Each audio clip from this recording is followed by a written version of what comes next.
Hello. Let me jump in here so that... What the fuck? What the fuck? Hello? Why are you a fucking Amogus? Wait, I can't hear either one of you. Wait, are you guys muted or something? No, Bear sounds like he's like a kilometer away. Do you have your mic in your asshole? No, I don't know. I can't hear shit. Can anyone hear anything from what Bear's saying? Let me turn the music off. Bear, say something. Like speak very loudly to be heard. What is going on? It's because he's wearing the stupid Amogus outfit. That's why we can't hear him. Shit. It's because he's wearing the stupid spacesuit. Yeah, okay, yeah. See, this is what happens. This is what happens when I try to have a fucking collab. Both of the guys don't even know how their fucking mics work. Very good. Very good. Oh. I think I know what's going on. Yes, the mic is supposed to go in front of your mouth and not in your butthole. Very good. Wait, now he's quiet again. No, you're back. Okay. Okay, can you hear me properly now? Yeah, why do you look like a fucking Amogus? This is from a previous collab. I forgot to take it up because I haven't used Discord Let me Reactive in a while. Wait, where even are you? Oh no! Yeah, Arcade, we can hear you. Okay, I'm gonna change it. Let's see. Yeah, if you want to use your normal one. I mean, the Amogus was really funny, but you know. Can I move you? Also, what happened about my microphone is that I had my webcam connected, and that has like an inbuilt microphone. For some reason, it took yeah, priority over my actual microphone. Yeah, they do sometimes do that. Let's see, where the fuck are you? It was very cringe. Deli is there, Cola is there, Pepsi is there. Arcade. Jake, fuck off. Yes, Alien Isolation. No, Bear did fucking. He would never be able to finish Alien Isolation. Like, never. I have not been able to finish the fucking the fucking what's the game, the freaking Resident Evil Biohazard, because it was fucking scary to walk around the empty space. No, this is like a really... Sorry guys, hang on one second. Here we go. Okay, I got it. let's let Bear figure out his emojis while we are here. But hello everyone. We're gonna do There you go. Okay, should change any minute now. Okay. Yay! Yeah, you're just okay. Let me move you over. You're facing. I'm sitting on Arcade. Yeah, you are. Arcade is there, and then you. I'll take like here. You can be a little bit smaller. There we go. Now you're about the equal size. And Arcade can be there, since you guys are facing different directions. You can also flip the image if you want. No, don't. It always looks a little bit weird when you do that. It does, yeah. I don't know why. I always thought it was just like uncanny, but yeah, it's just when you do like composition and stuff, you have to composite things to face in a specific manner, right? So if you place it, if you mirror it, the composition starts looking wrong because the things aren't composited the way that they're supposed to. We're getting complimentary art advice. Yeah, you're getting some extras here. Very good. But yeah, today we're gonna do a little bit of collab stream. It's not really anything very serious, not that my collabs ever are, but there is a burning need.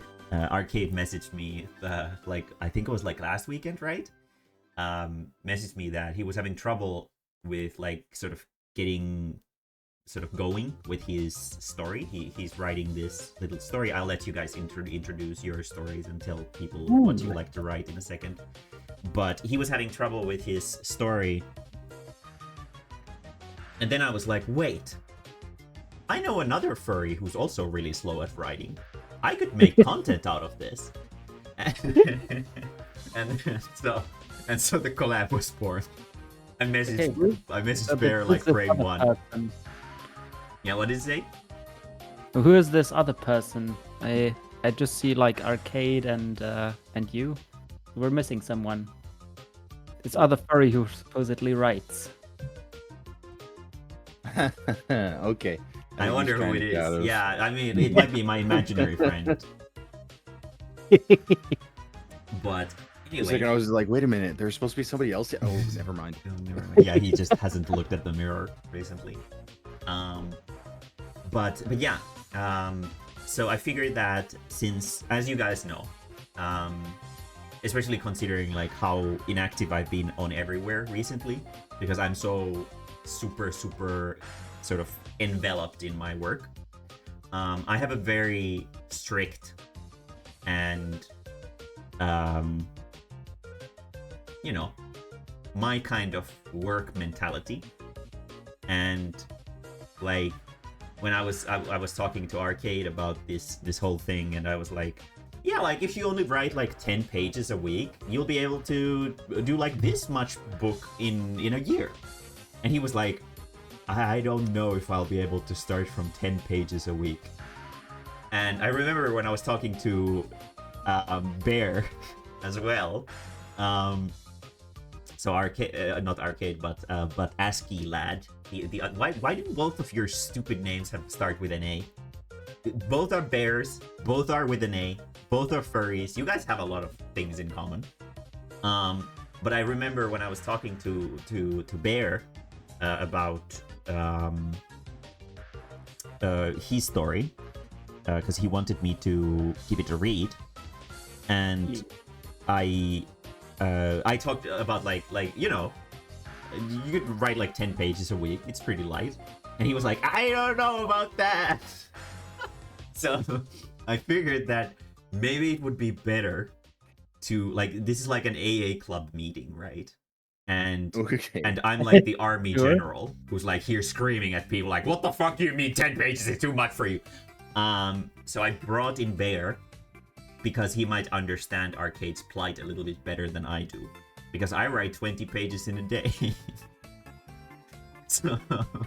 so I feel like I might be a little bit too strict sometimes with some of my sort of, it's like my mentality is just like, you know, just do it.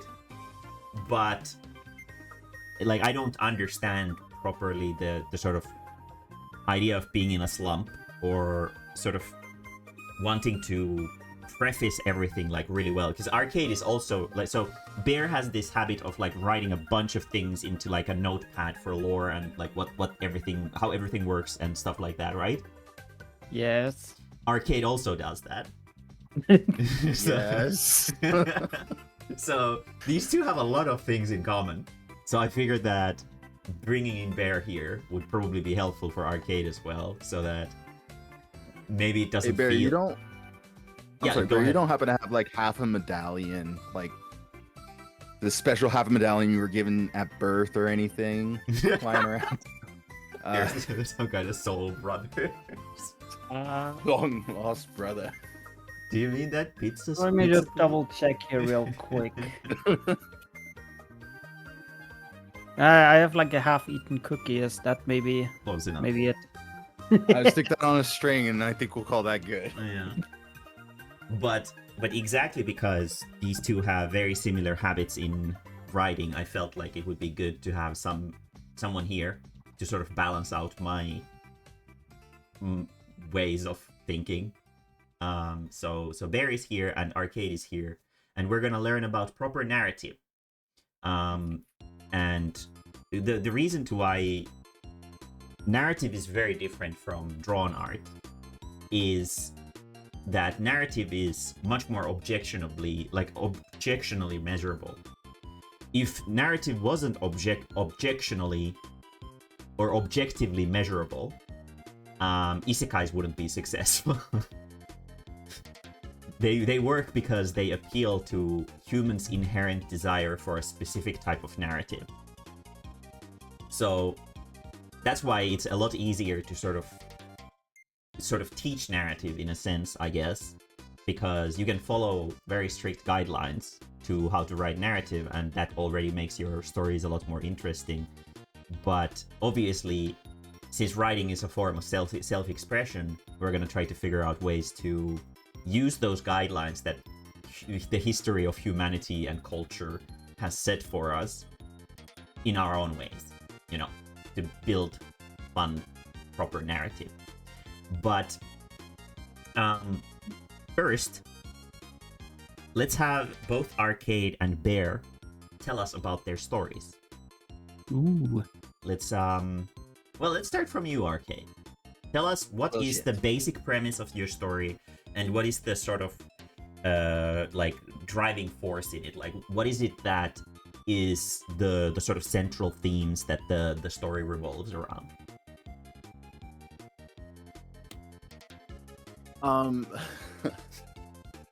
So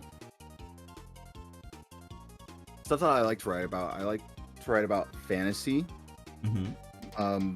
Particularly the story that I am working on was based off of a question, was if you went to a zoo full of mythological creatures, what creature would you want to see first? And so I wanted to write a story that was about a zoo that held mythological creatures from across different regions. Or like, do you mean like different cultures? So like different mythos, cultures, different culture mythos. Yes. Yes. Mhm. Yeah, Greek mythology, Egyptian mythology, Norse, and through some suggestions, some Finnish ones, but those ones are a lot scarier than what I'm used to. But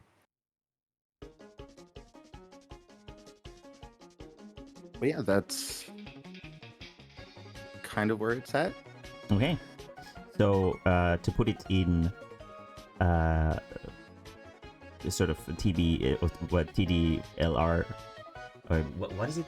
TLDR? TLDR. There It's is a a lot story- more. I just don't want to. If I go into it, I will probably carry on for a bit. Yeah, no, that's fine. We can talk about the nitty gritties of it too. But the basic concept is that there is a zoo where there's mythological creatures. And what is the main character of this story, and what is his motive? Like, why is he there, and what is he doing in there? Or she, I guess, whichever they are. That I actually haven't come up with a main character yet. The main character is sort of Yes. The just someone that I threw into it and is kind of there until I figure out who the main character is. They're like a placeholder right now. Yes. Okay. And as for introducing them to how they were brought in to it, that was what I was starting to play with this last weekend.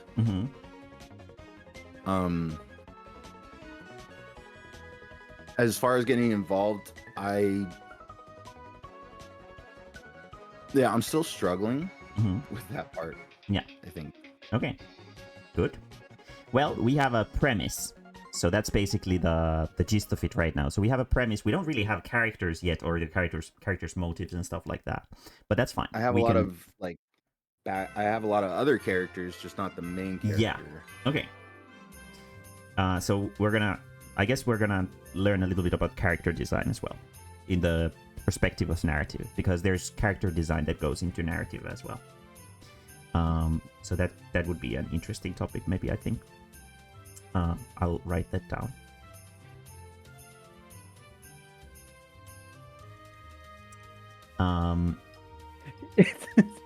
I drew a mythological giraffe.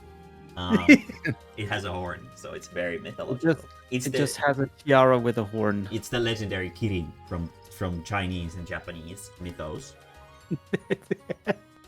But yeah, okay. And for the record, the gnomes would probably be workers. They probably work there.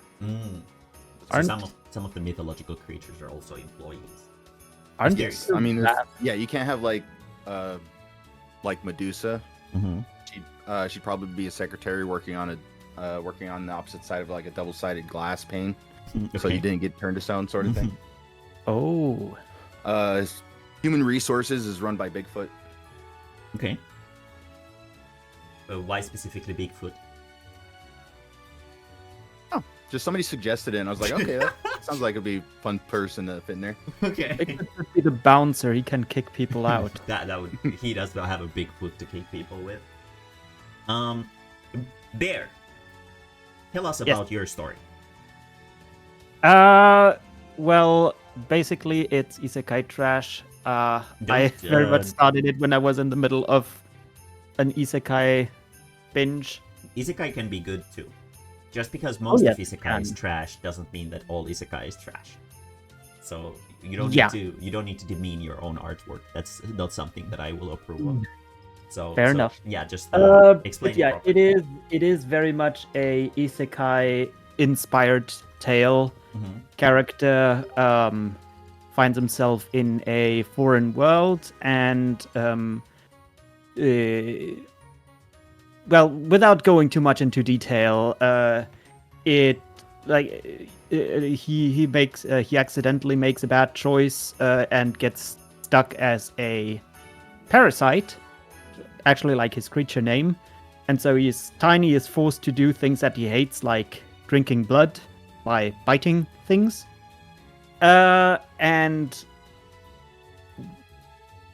he just like kind of wants to figure out how do I survive long enough that I don't immediately get killed when somebody accidentally steps on me, and B, what do I want to do next? Do I want to try and go home? Do I want to go do something else? Do I like this world? Is it a good world? I've written a handful of chapters at this point, as you might know. Mhm. But the premise is very much that it's a, well, isekai world with all the lit RPG system. And it is a bad system in that Can there you are... explain to the viewers who might not be familiar with the term, what is a lit RPG system? Oh, right. Literature RPG is what it stands for. So basically a world in which roleplay game-like rules govern everything. So you can get like levels in real life, essentially. Something like, people say, oh yeah, I'm level 30 and I have fucking 500 charisma. And when I use my skill, seduce shopkeeper, I have a 95% chance to get a better deal. And so everybody's like, oh my god, you're so amazing. You have 500 charisma. Oh my gosh. So would Rise of the Shield Hero count under that category? Yes. Yes, Okay. it does. It can be kind of more loose form, which is kind of what Rise of the Shield Hero is. It can be more like a solid system. Actually, a lot of hang on, I keep mispronouncing wuxia. Yeah, wuxia stories, like the Asian cultivation stories, are also a type of lit RPG system. And so Mae-mae kind of remarked that I have written whole tables of explanations and details, skills, etc., which was one thing that is important to me. I don't want my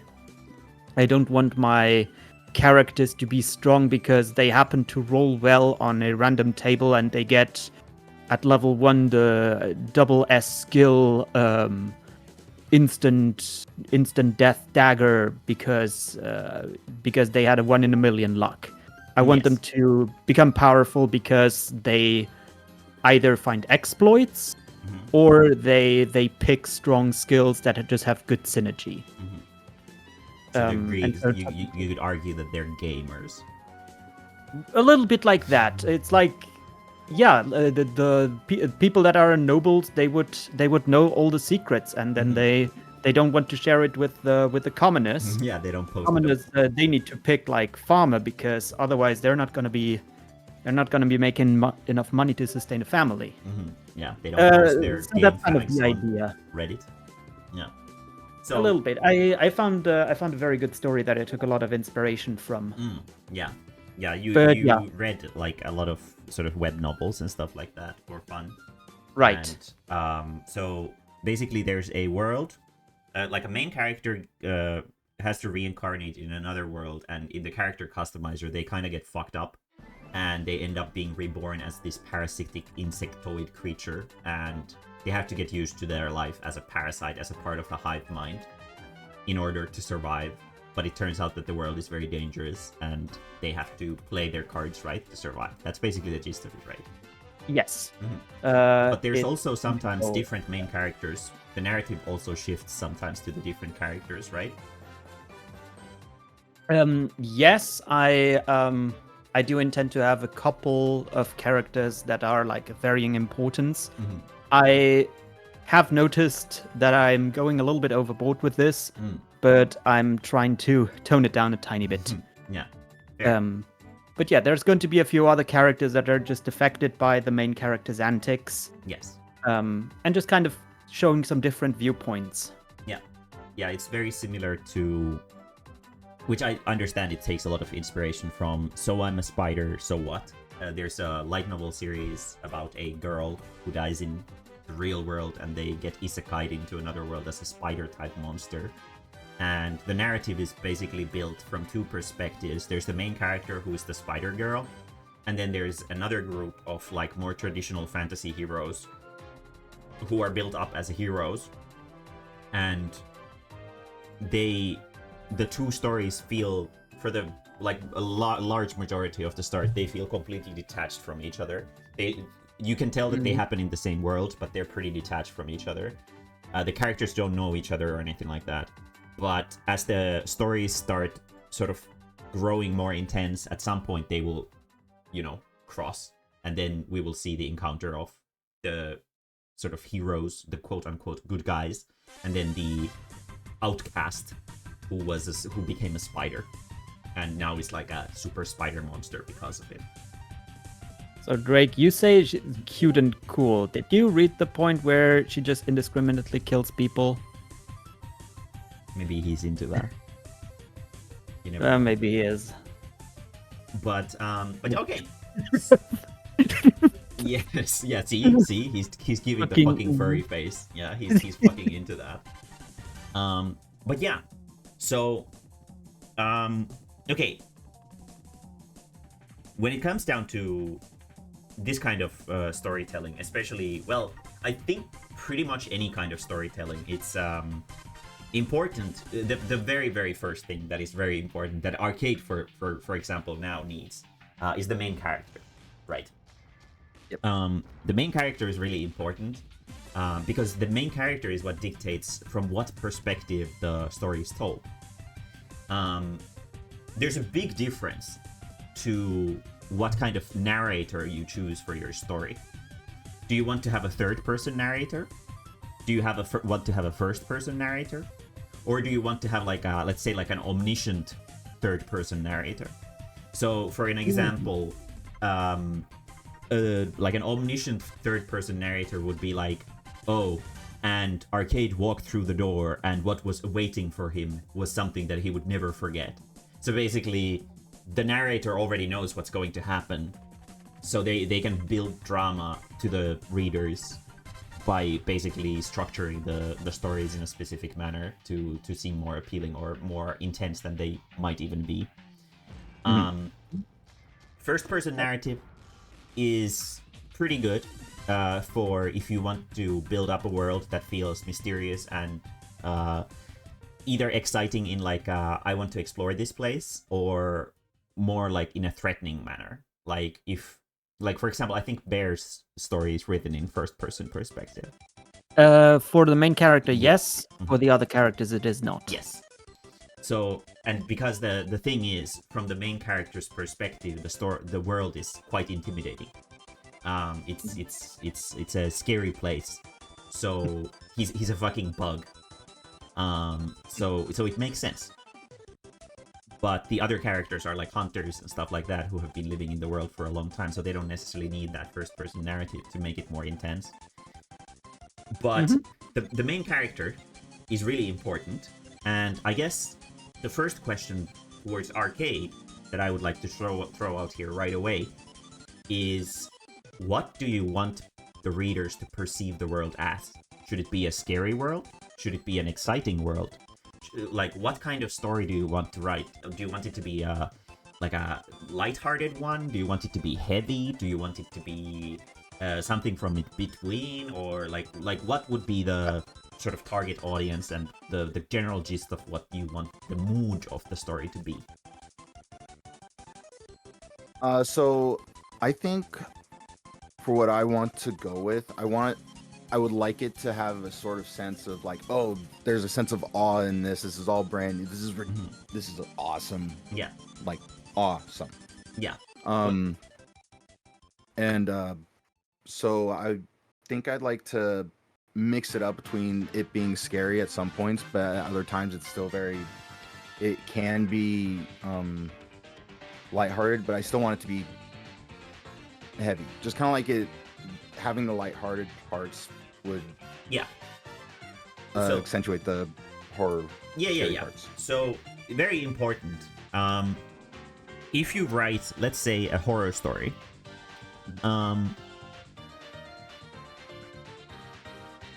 there's a very important thing about like proper sort of like narrative thematic balancing, right? The basic gist of the idea is essentially that if you want to make a horror feel intense, so let's say that this is intense, you can't bring the drama in this kind of arc. So it has to start from a lower point of intensity. That can be like comedy, everything can be fine, it can feel like a slice of life and everything's great. And then the drama starts building up, and the intensity builds up as well. And then when the intensity reaches its climax in here, for example, let's say something terrible happens, the fucking Hydra has started eating its own heads because it's having some kind of identity crisis or something like that. And there's blood everywhere and everyone's drowning in it. And it's at its climax, and when the climax has been resolved, then the drama has to return back down again so that it can be built up yet again, you know? Yeah. So just because you're writing horror, it doesn't mean that you should constantly be like scary, scarier, scariest. It doesn't have to constantly be that, because if it is, then it will feel just like there's no breathing room in the story either. There's like a big thing that I've noticed in so I've been playing Evil Within recently. It's a horror game that is heavily inspired by Resident Evil games. And it definitely has a lot of pacing issues in comparison with Resident Evil. Resident Evil has a very classical narrative standard for the pacing of the game, where it builds up, starts a scene, then it starts building up tension, then the tension reaches a climax, which is, let's say, a boss fight or something like that. And once the boss fight is resolved, the game starts considerably lowering the drama, and it starts maybe throwing some campy, lighthearted jokes at you. Maybe Leon Kennedy starts telling you about some like, no thanks, bro, or other cringy shit like that. He throws his weird campy jokes there. Thank you, NordVPN. No, we don't need this right now. But and then even in the game design, the game starts throwing lighter enemies at you. It starts throwing like, oh, it's easy stuff. It's stuff that you're already used to, because it wants you to get a moment to breathe, or maybe it just stops giving you enemies altogether. It gives you some light lore, lets you take a moment, and then it starts building up the tension again with a new boss enemy that is introduced, and then the new enemies that you have to encounter and go through to find the big bad. But in Evil Within, the narrative is much more like oh, it's scary. Oh, it's scarier. Oh, it's even scarier. And there's never a real proper room to breathe. Even in the areas that, like, there's sunlight and everything's great, there's still, like, random zombies here and there because they just have to be there because it's a zombie game. And from a pacing, like a person enjoying a literature work, which in theory video games are as well, because they also have traditional narrative to them, even though they're not literature specifically, they're still works that revolve around the narrative in the same way that literature does. It feels really stifling. It feels like I'm not given a room to breathe, and because of this, I start losing tension with the story. And because I'm losing tension with the story, the horror no longer works on me. I don't get scared by the new scenarios and the new scenes because I haven't been given a moment to get out of that mindset that we're in a horror world. So you have to give the readers like an oasis to make them remember how good the normal world is, so that they'll be afraid of going back into the bad world, which is the horror game, or which is in a storybook situation, for example, it's the world of the storybook that is scary. But if you just keep building intensity into the story, then the it's just like when parents say that children grow used to violence through watching too many violent video games and playing whatever, you know, you get the point. You grow used to it, and it works with narrative as well. You grow used to a specific type of scenario, so it no longer feels shocking. There has to be a rising intensity to the narrative. So there's nothing wrong with having little breaks of comedy, lightheartedness that makes people fall in love with the characters better, and it makes them fear that something bad is going to happen to the characters even more when you make them feel more human. So nothing wrong with that. But I guess the thing is that you want it to be intense and awe-inspiring, which basically means that you would probably be better off with a first-person narrative, like a narrator. Or what do you think, Bear? I'm really not sure. Like, I think a third-person narrator can likewise have very intense, like you can still build an intense situation. First person lends itself to different perspective. I think it's better for being a little bit more introspective, but I don't know, I feel it very much depends. What do you think it depends on?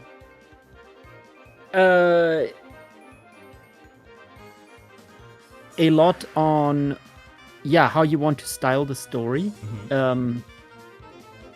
Like, for instance, I actually when like Arcade was describing his story, when you were doing that, I just like pictured, oh yeah, Bigfoot is HR and Medusa is right there. It sounded just like in a very whimsical story, kind of reminded me of the Harry Potter world. Yes. Which is like, the first book is very much about Harry discovering things, and yet, even though there is a certain amount of introspectiveness from Harry's side, the books are all written in third person, and I feel like that lends itself very well to the story. Yeah. But this, the thing here is that Arcade doesn't want the story to be like Harry Potter. Yeah. It's just that he's been describing it from the perspective that it sounds like Harry Potter. So of course, yeah. If we think, you can be whimsical and you without being Harry Potter. Obviously, there's more literary room than that. It's sort of a decision of your own, like what you want to do with it. When you have a third-person narrator, it will sound like, oh, there's some person who is not sort of directly related to this scene telling me about the scene, right? And some people, some readers, might be a little bit more averse to the kind of like lecturing type of like narrator who tells you that, oh, and then the magnificent Bigfoot stood in front of the man, and it was so hairy and it smelled like skunk shit, and it was truly a vast thing in before him, and whatever the shadow he cast was so fucking massive that it could have even covered your mom. And the it's the kind of world this brings is a little bit different from the perspective that, let's say, we write it from a first person perspective, in which case it would be like, so I walked in through the door and in front of me there was this fucking hairy thing and I have no goddamn idea what the fuck it was, but god damn it did it smell like shit. And the shadow it cast over me was like insane. So basically when you're writing it in first person perspective, you can bring out the mystery and the unknown better, because obviously the character doesn't know that it's a Bigfoot. But if you specifically want the readers to constantly understand what's going on, then you can use a third person perspective. It takes a little bit away from the mystique, but it makes the world a little bit clearer, I guess, to understand. So it very, very much depends on which way you want the readers to be introduced to the story. Okay. Yeah. It's basically I would recommend making the main character someone that you can personally relate to, because you don't really have prior experience with writing complete stories. It's not necessary to start writing the story as like something really, really complex and something really, really difficult. Writing third-person characters can be quite difficult, especially if you want to make sure that the characters don't come off too much as, oh, they're just like this person's like self-inserts or projection. Because when you writing third person, the characters have to really stand out from each other, because one of the characters doesn't write, or you can't write one of the characters in first person and open up their thought world and whatever, in the same way that you can do with the different characters. For example, like, let's say we have two characters here. We have main character, and we have side character A. This is his rival. So the rival is the side character A. Also taller. Yeah, he's a little bit taller. Well, I mean, if he's gonna be a rival, he's probably got to be a little bit more intimidating. You see, he has the angry eyebrows. So basically, if you write things from a third-person perspective, these two, from a narrative standpoint, basically have an equal standing in the narrative, right? Because someone else is describing them. You can describe that, MC has always been jealous of who the fuck ever this guy is, because he's 3 centimeters taller than him, and he's always felt inferior for his lack of girth. And this is I feel like third-person narrative is especially powerful when you want to write multiple important characters into the story. It's a lot more effective, because then all of the characters feel like they have equal importance in the story, and it's a lot better for narratives like that. But if you want to write a story that is seen from the perspective of someone who's new to the world, and let's say the main character is someone who doesn't know what the fuck is going on in the world, then the rival can be described, oh, here's side character A, I fucking hate him, he's so stupid. I bet, like, whenever he walks around, the ozone layer is making him choke. No wonder he sounds like a fucking pig when he talks. There's already, like, a charge to the narrative through this. And now we want to, as readers, we want to know more, like, what the fuck is main character's problem, right? Like, what did main side character A do to him? So if you want a more personal character-based narrative, I would recommend using the first person. And if you want a more like, okay, so at this side of the park, the group A with characters A, B, C, D are fighting against the super giraffe. And on the other side of the park, group Z, X, Y, they're fighting the escaped anaconda. That's not a mythical creature, but unless it escaped from someone's pants. But basically, the thing is, if you want to control multiple characters, it would be better to maybe choose for the third person. But if you want the world to be experienced through a character, then I would recommend first person personally, if that makes any sense. Yes, it does. As for the character, someone who you can relate to. Got it. Doesn't have to be like physically relatable, but their personality has to be relatable to you, if that makes any sense. No, that does. I understand the main character on that level. I can run through the story until I can figure out what kind of... Yeah. Until the character could start Yeah. Growing on their own as the story grows. Mm-hmm.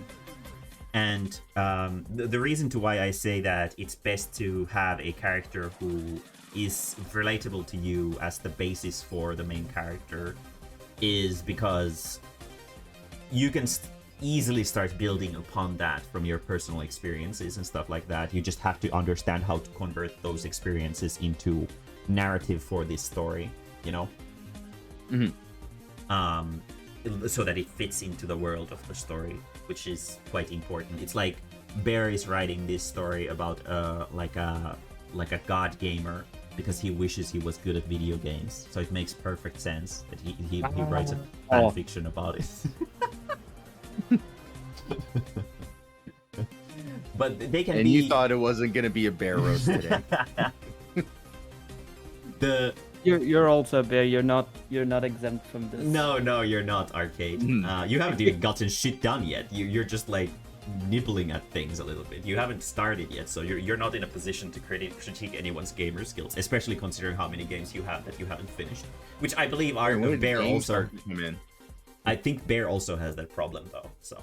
Yeah. Mm-hmm. Yeah. I think in this modern day and age, a lot of people do. You guys are cut from the same cloth. But brother. But basically this is the gist of it. I would highly recommend that you make first priority out of creating a proper main character.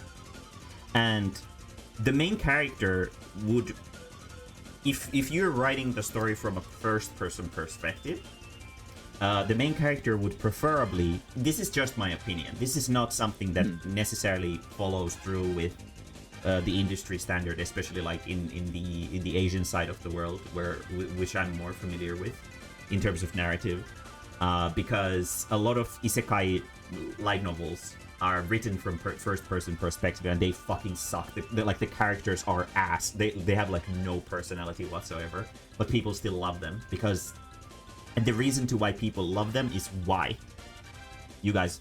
I mean, if they are very, very without personality, and yet like they have the magged gamer skills and whatnot, then they are very relatable. They are very easy to insert yourself into them. Exactly.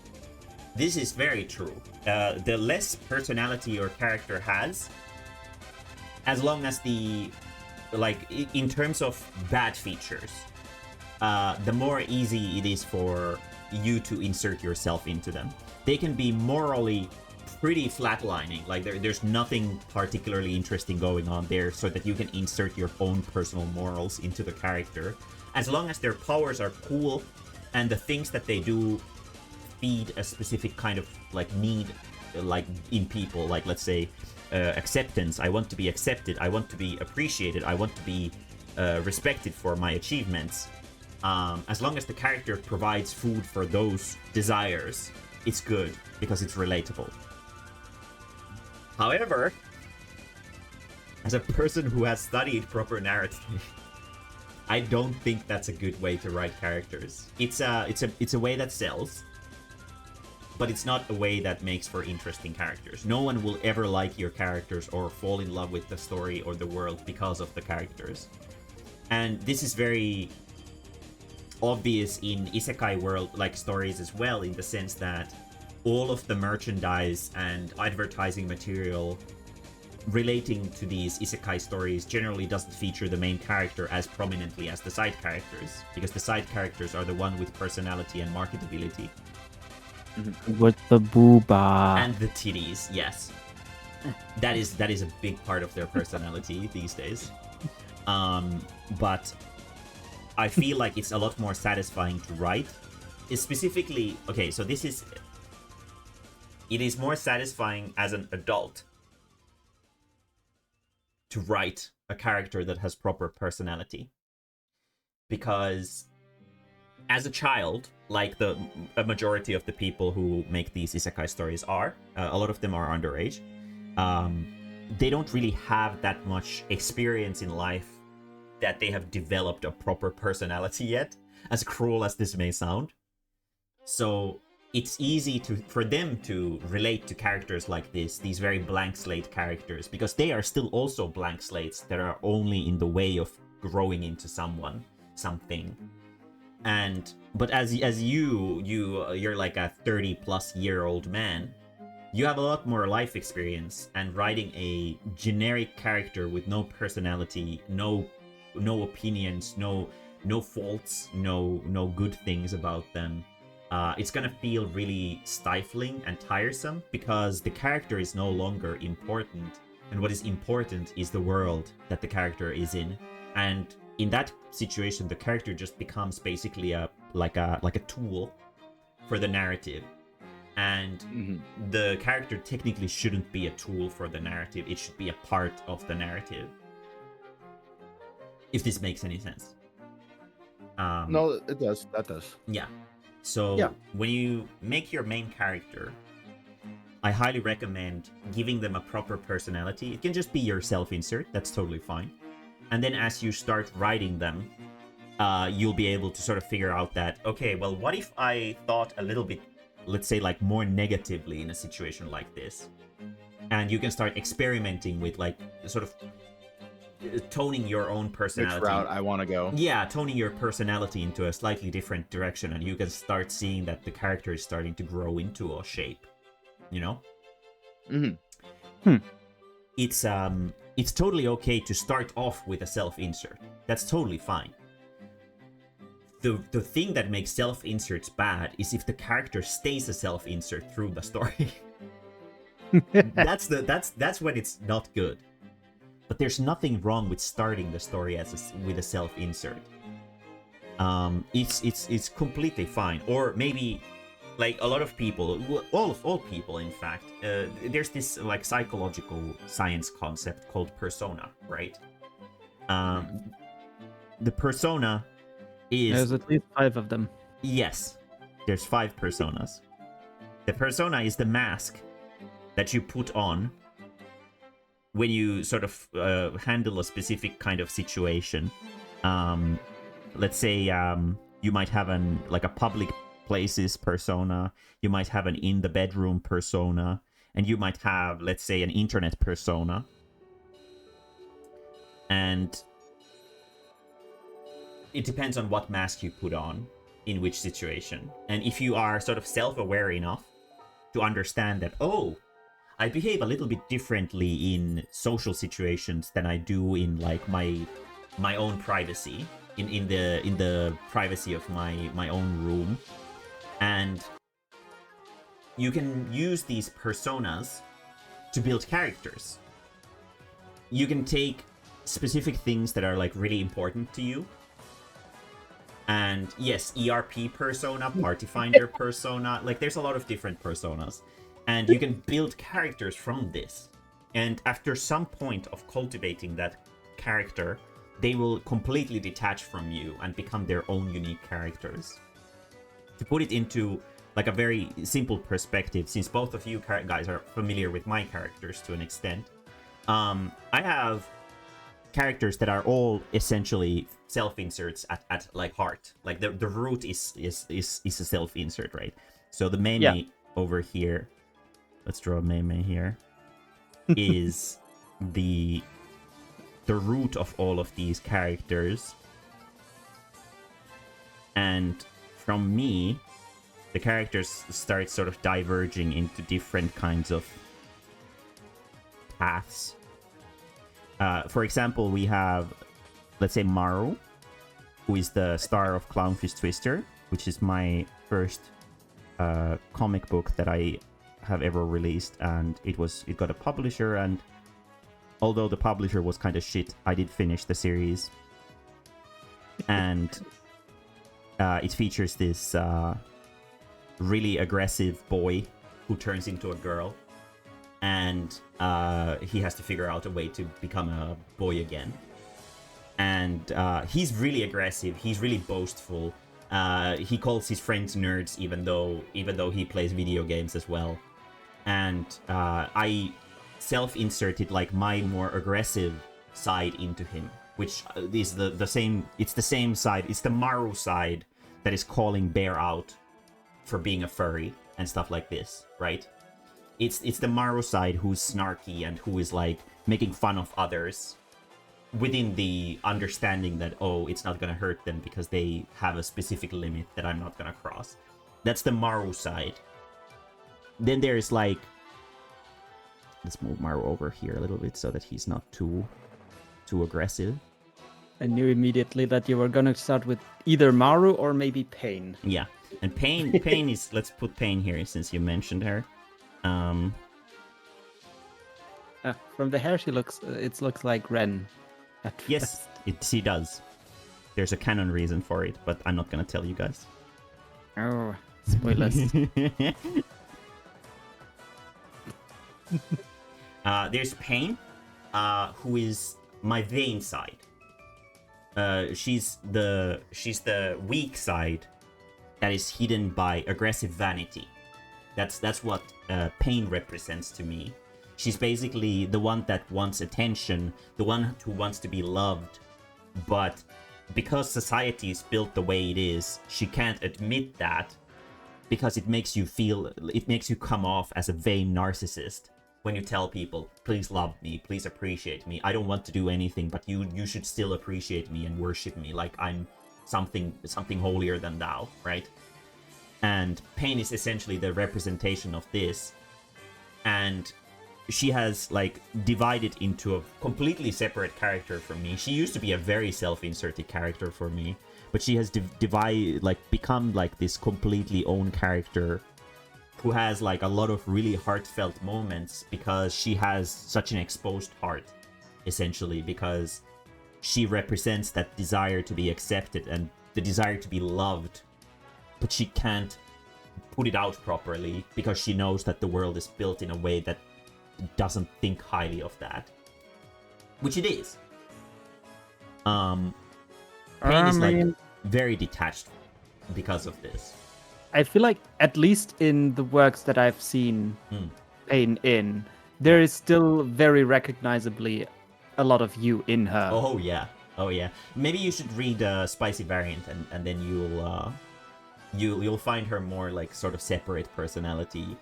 In the comics, because since you've only read Simmering Variant, to my understanding, right? Yes. Yeah. So Tiny bit into Spicy, but yeah, Simmering Variant is pretty old. Like a lot of the comics are from like a long time ago, so it doesn't necessarily give like the most accurate representation of modern Pain. It's very confusing considering her name is Pain.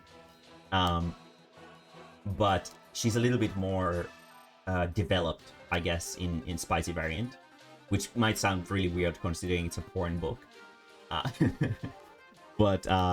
But yes, obviously they still have a little bit of me in them. But they will detach from that side of you. Obviously, if you guys know me really well, you'll be like, oh, it's Mae-mae's Pain side talking.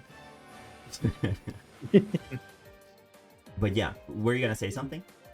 I was saying that just on account of Spicy Variant being a continuous story rather than single little lewd bits, does make it so that the characters are inevitably going to have more character. Yes, yeah, it's when you do a six page comic, it's very hard to insert proper personality into the character.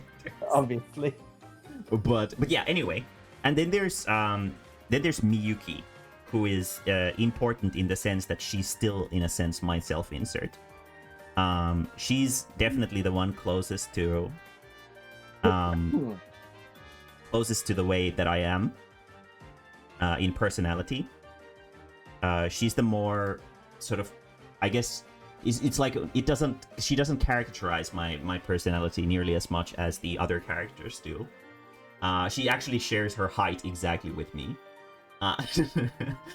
So she's like a more calm, in a sense, a little bit sarcastic, but generally kind of friendly person. She's a closet pervert, and she has a very sort of direct way of speaking, where instead of like making assumptions of people's emotions and stuff like that, she directly talks to people like, hey, I have this thing, what do you think of this? She's like a very direct in her approach with how people think of her, and she doesn't let things sort of mull in her head a lot, and she lets her thoughts out very easily, which I do as well a lot. She's a little bit different from me. She's a little bit more reserved than me, and she doesn't have the pain energy and the Maru energy in her at all, which I do obviously have. And then there's, last but not least, there's Terra, who has a very similar hairstyle actually to me when I draw her like this, which is completely purposeful. It's the more appropriate way of saying it is that I have a similar hairstyle to Terra, because she was the one that I thought originally was my self-insert. But she's definitely not. I thought that it was Miyuki. Yeah, I thought so too. Well, I realize it now, but Terra was for the longest time. She was the fake out. She was the fake out, and Terra is. This is because so for a long time in my life, I was the class clown. I had this persona that everything's always happy in the life of Mae-mae. I was basically the human version of Kirby, except that full of like sarcastic humor and like jokes and shit. I was the class clown, and Terra is essentially the embodiment of this in the most positive manner that I can think of. She is very perceptive socially, but instead of trying to tackle things with like serious things or serious talk, except in very, very, very, very limited situations, she approaches things by making them funny, making them fun, making serious situations lighthearted. Everything is like life is a funny anime episode to Terra, and everything's great always. She's like like SpongeBob with huge tits. She's very happy-go-lucky and always in positive moods. And this was the kind of person that I wanted people to perceive me as for the longest time.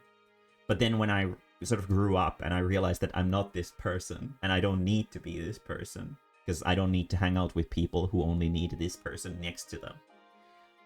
I sort of separated Terra from myself, and now she's her very own entity. She's like the least relatable character that I have to me. But whenever I write her, I always get happy, because she's like therapeutically positive about everything.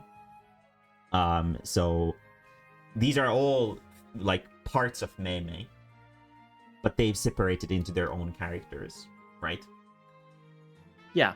So it's totally okay to start your writing from a self-insert. And it's not like any of these characters are physically very similar to me, right? Maru is he's like a femboy with a massive ass. He's pretty fit. He's kind of short, because I wish I was short too. Pain is also she's fucking thick as shit. She's like shaped like a pear, and she's really short and completely flat-chested, because I got annoyed when I was drawing characters on like Fur Affinity originally, and everyone was commenting nice boobs. So I made a character with no boobs to spite people. But this was also partially because I could relate to having no boobs. So I made a character with no boobs. And then slowly but surely Miyuki has physically become a little bit more like how I am. Terra is like completely like she's just like a fucking sex toy basically. Her body type is she has the perfect waistline, she has big like butt, and she has big titties. They don't look like me at all, but they're still self-inserts. Yeah, no, the itty bitty titty committee is very important. But the gist of it is essentially that you can basically make the character anything. It can be like, oh, it's a little girl, but I'm going to self-insert into this little girl. Oh, it's an old man, but I'm going to self-insert into this old man. And I'm going to try to look at my life or my values from the perspective of an old man or a little girl or something like that, if that makes any sense. Yeah, you can very much like take an aspect of yourself and try to just isolate that and play it up. Exactly. That is a very, very good way of putting it.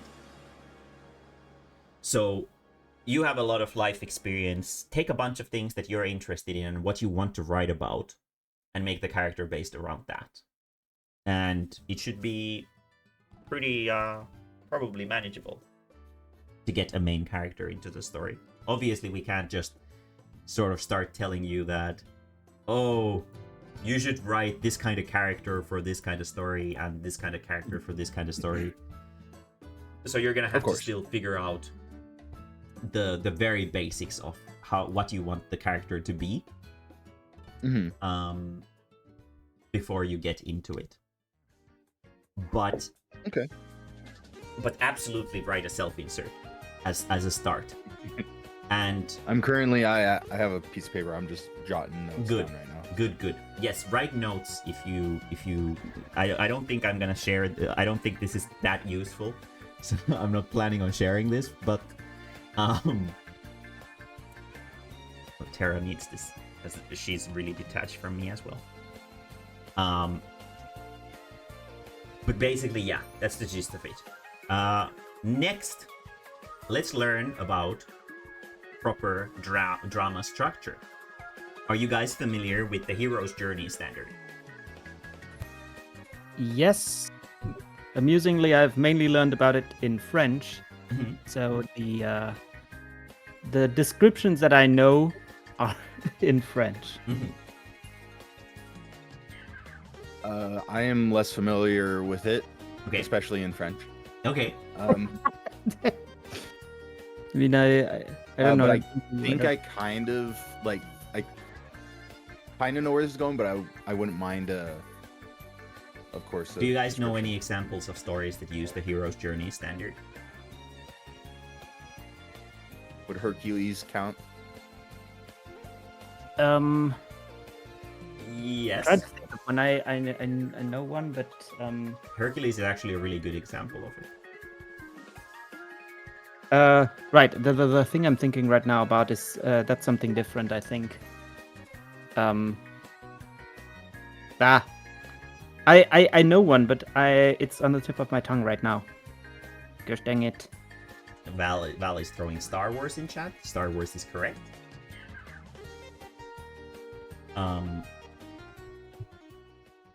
One big one.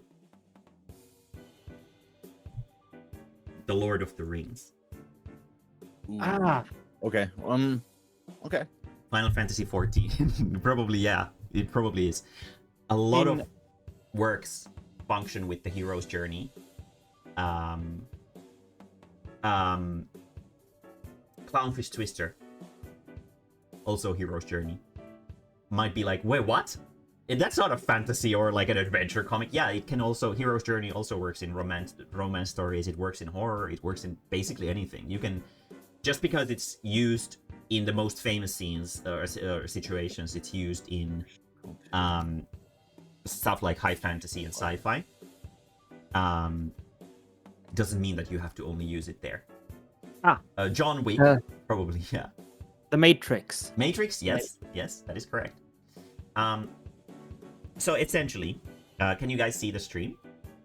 Yes. Okay. Yes. So let's explain this from the perspective of Star Wars, because both of you are probably familiar with the Star Wars franchise, and probably most people in chat are as well, right? I'm already understanding this. I'm liking this. Yeah. One with Captain Picard, isn't Yes, it? that's the one. They use the like Ah, yeah. television remotes to fight. Oh, what? Oh, okay. I quit. No, yeah, no, you're fine. So call to action is when the spacemen come to meet Luke Skywalker, or the fucking Obi-Wan's ghost in the fucking. No, Obi-Wan is still alive. I haven't watched Star Wars in a long time. Let me use Harry Potter. I remember Harry Potter better, and it's written by a transphobic person, so it's more appropriate for a trans person to use it as an example. So, call to action. Harry is in the normal world, and the normal world situation is kind of bad. He doesn't like his Dudley family of muggles, and he has like a small tidbit hinting that there's something more to this world. He goes to the zoo and he encounters a snake, and it turns out that he can talk to the snake, and he ends up releasing the snake with a mystical power of some kind. Harry's just like, shit happens. I don't know. I bet someone in Reddit would understand what's going on here. And would have been so much easier if Harry Potter read it. Yeah. Then he just sort of ignores it, and then Hagrid comes in. And Hagrid is a big boy, and he comes in with his silly moped, and Hagrid takes Harry to Diagon Alley. I'm not sure if I'm using all the right words because I'm not super familiar with Harry Potter in English, but I believe the place is called Diagon Alley, right? You're doing good so far. Yeah. Yes. And he goes into and this is basically the crossing the threshold. He's in the world of magic now. He encounters new allies, he encounters new enemies, he finds Ron and Hermione, and he encounters Draco Malfoy. And he's told about the man whose name shall not be, said. Voldemort. And this one, Death of the Mentor, this happens a lot later in the... You guys know what I'm talking about. If you're familiar with Harry Potter, I'm not gonna spoil anything, just in case people want to read it. It's a fun story. But this covers up these small specifics that happen in here are not always completely necessary. As long as the basic structuring is this, where it starts from a neutral world, something calls you into the new world, or the new world doesn't physically have to be a new world. It basically just is a metaphor for adventure. You are called to adventure, and you are taken to the adventure. You encounter new enemies, you encounter new allies, and then a dramatic, some kind of dramatic climax happens in which the characters go into the darkest depths of the situation. So everything goes to shit, and it feels like the world is coming down on you. But then they reach some kind of conclusion, and they manage to overcome the evil, and then they return to the world that they came from stronger than ever, or more sort of well put together. So essentially, let's ignore this part for now and this part for now, because those aren't really important.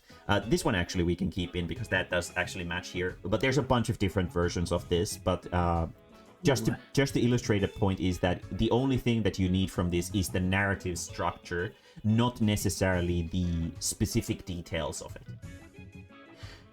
We encounter Draco Malfoy, we encounter Voldemort, we encounter Harry, Ron, and Weasley as a group. Let's talk about Philosopher's Stone. They go into the chamber where the Philosopher's Stone is hidden. Harry's allies that he has made on the way have to put their usefulness to the test and sacrifice themselves so that Harry can make his way to the final battle with Voldemort. And Voldemort starts choking out Harry, and Harry is about to die when suddenly he remembers from seeing in the mirror that is in the center of the room that his reflection put something in his pocket. And Harry starts reaching out for his pocket, and then he finds the Philosopher's Stone, and he can suddenly burn the shit out of Voldemort. And Voldemort is defeated. Harry is rewarded for his heroic deeds by basically the wizarding world, and he returns back to his own world, but he's now a wizard. He's more powerful, and he doesn't have to fear the Dudley family anymore. So that's essentially the gist of it. Same with Star Wars. We have Luke Skywalker, who is called to action by Obi-Wan Kenobi, and he goes into space, and he discovers a whole new world beside the planet Tatooine, where he was grown up in, and he has to meet new allies. He meets Princess Leia. He meets the tree CPO. He meets the trash can that makes funny noises, and 2D2. And Han Solo and Chewbacca, and they meet new enemies. They meet Darth Vader. They meet the Empire, or whatever it's called, and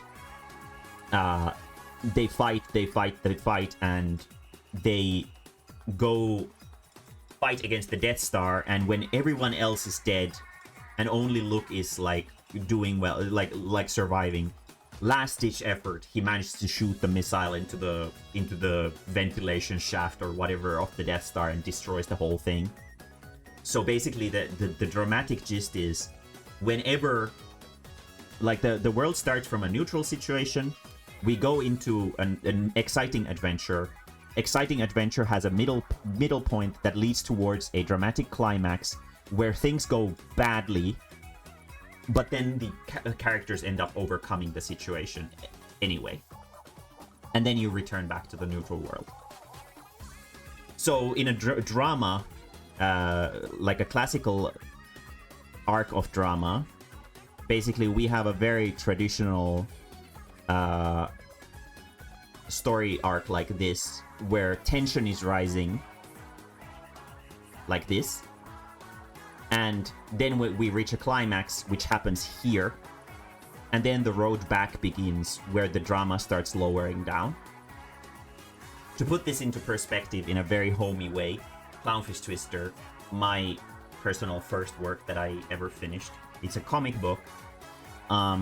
We have this is like a little bit more tricky version of the hero's journey, because it sometimes shifts who is the hero in the narrative. But basically we have Ren, who is one of the main characters, who is a boy who hasn't seen his best friend Maru in a long time, and he's with his friends trying to figure out, I wonder what Maru is like now that we haven't seen him in 2 years, 3 years. And we're gonna meet. Ren goes to new school. He meets Maru on the schoolyard. Maru introduces Ren to this idea that he has turned into a girl, and Ren is thrown into this complete nonsense world of Maru, where he has tits now. They meet a bunch of new allies. They like the enemy of these like mysterious doctors is constantly hinted on the background. And because it's a human relations comic, they don't necessarily have concrete enemies, but instead the enemies are the thoughts that are inside of Maru. So Maru has a big problem with accepting who he is as a person. He has a big problem with coming to terms with who he is as a person, because he has been turned into a girl and he doesn't want to be a girl. So the enemies are essentially Ren and Maru's friends help Maru overcome these enemies that are in Maru's head, instead of enemies that are out there. But there are enemies that are out there as well, in the name of the professors, who like approach Maru in the final volume, where even though Ren manages to save Maru, it turns out that there might not be a cure. So Maru might not be able to be turned back into a boy ever again. And Maru gets really depressed over this, and he heads home. But his friends are there to help him out. They tell him that it's okay if you want to be a boy again, you can do this. But Maru, the enemy is again in Maru's head. Maru thinks that Ren has fallen in love with him because Maru is a girl. So then he encounters Ren, and Ren explains to Maru that he's fucking gay. And Maru is like, bro. And then they return to the scientists, and they turn Maru back into a boy. and then life goes great because Maru still has a great ass even though he's a dude. So he has returned to the start, but now he has accepted who he is as a person, and he still has a great ass. So everything is better than ever, basically. So the hero's journey, as you can see here, can function in a myriad of different situations, and you can follow this guide completely like a slave. Like, you can be completely one-to-one for this, and this works. This works really, really well. This is like an inherent, like a human psychological structure that appeals to people, because this is a struggle that we go through in our lives all the time. Maybe the hero's journey of Mae-mae, although it's not over yet, but let's say the hero's journey of Mae-mae's like getting started with art. It's the standard situation. Mae-mae wants to be an artist, but she doesn't know what to do with anything. So she gets involved in the world of art. She goes to Fur Affinity. The first time. And she's now in the magical world of awful fetishes and weird shit. She discovers new allies, gets new friends. Some of them are kind of fucking weird and slimy. And she develops her skills with art. And she applies for an art university and she fails. And she tries again. And she fails again. She tries a third time, but this time something is different. Mae-mae has accepted the fact about herself that she draws porn, and she puts porn in her portfolio, and she gets accepted instantly. And now she has returned to the normal world, except that she's much more proud and open about the fact that she draws fucked up shit. Sorry, I have to ask, like, did you actually do that? Yes. Yep. Yes, I did. Oh, I didn't know. Yeah. I got accepted to a very prestigious art school, and I put porn in my portfolio. And the expression on the face of my teacher when they returned the portfolios to us was very priceless. And isn't that how you paid for your first trip to Japan? Yes. Yes, we also went to Japan. that is- Well, it was partially fan art, partially porn, you know. That's legitimately a wonderful story. I'm surprised I never heard of it. Yeah, but everyone has these little heroes' journeys in their life where you encounter, like, you are built towards an encounter with adversity. Things don't go as you planned, and you have to adjust, and you can't give up, and you find a way to move forward and fight, and then you discover victory. So that's why Hero's Journey works, is because it's relatable to people. So you can follow this guidance, like a majority of all adventure and action manga follow this guideline, basically one-to-one. And it works, so why not? A lot of isekai comics also follow this very same standard. So feel free to use it very, very, very freely. It's totally okay to just steal it as it is. And that way you can build a very interesting narrative. But once you want to take your narrative to like a step further, you can start building. So especially when you want to write a longer story, which I'm assuming is sort of the idea behind both of your things, right? Yes. Yes. Yes. So you have to learn how to build tiny drama arcs inside the main drama arc of the story. Right. So This is what I think I know the thing about in French. yeah. So basically, there's different ways of putting it, but for example, the 3-act drama arc, which is like this, where we have a rising tension, but after every drama arc, like there's a sort of moment to pause like this, and then it goes further. This is good for like episodic structures in drama. So for example, you have an arc where like for example, the characters encounter fucking Yeti enclosure in the zoo. And the first drama arc is about that. But the set pieces that this Yeti arc set in motion affect what happens in these following drama arcs, right? Correct. So essentially, you want to make a big drama arc, which can be, let's say, Hero's Journey, like this. And within that, you have smaller drama arcs that keep the reader interested as they work towards a climax, which is the like the sort of pinnacle of the series where everything goes great, and that's when you start sort of lowering the drama arc. So to put this into perspective, where you can build a drama arc through like non-action oriented situations, right? There is a novel that I'm writing. It's about witches. Oh, And we're getting in the second volume, there's this scene with the main character. She's sitting in a train with a close friend of hers. Let's give her like really long hair that drapes over her face because she's really gloomy.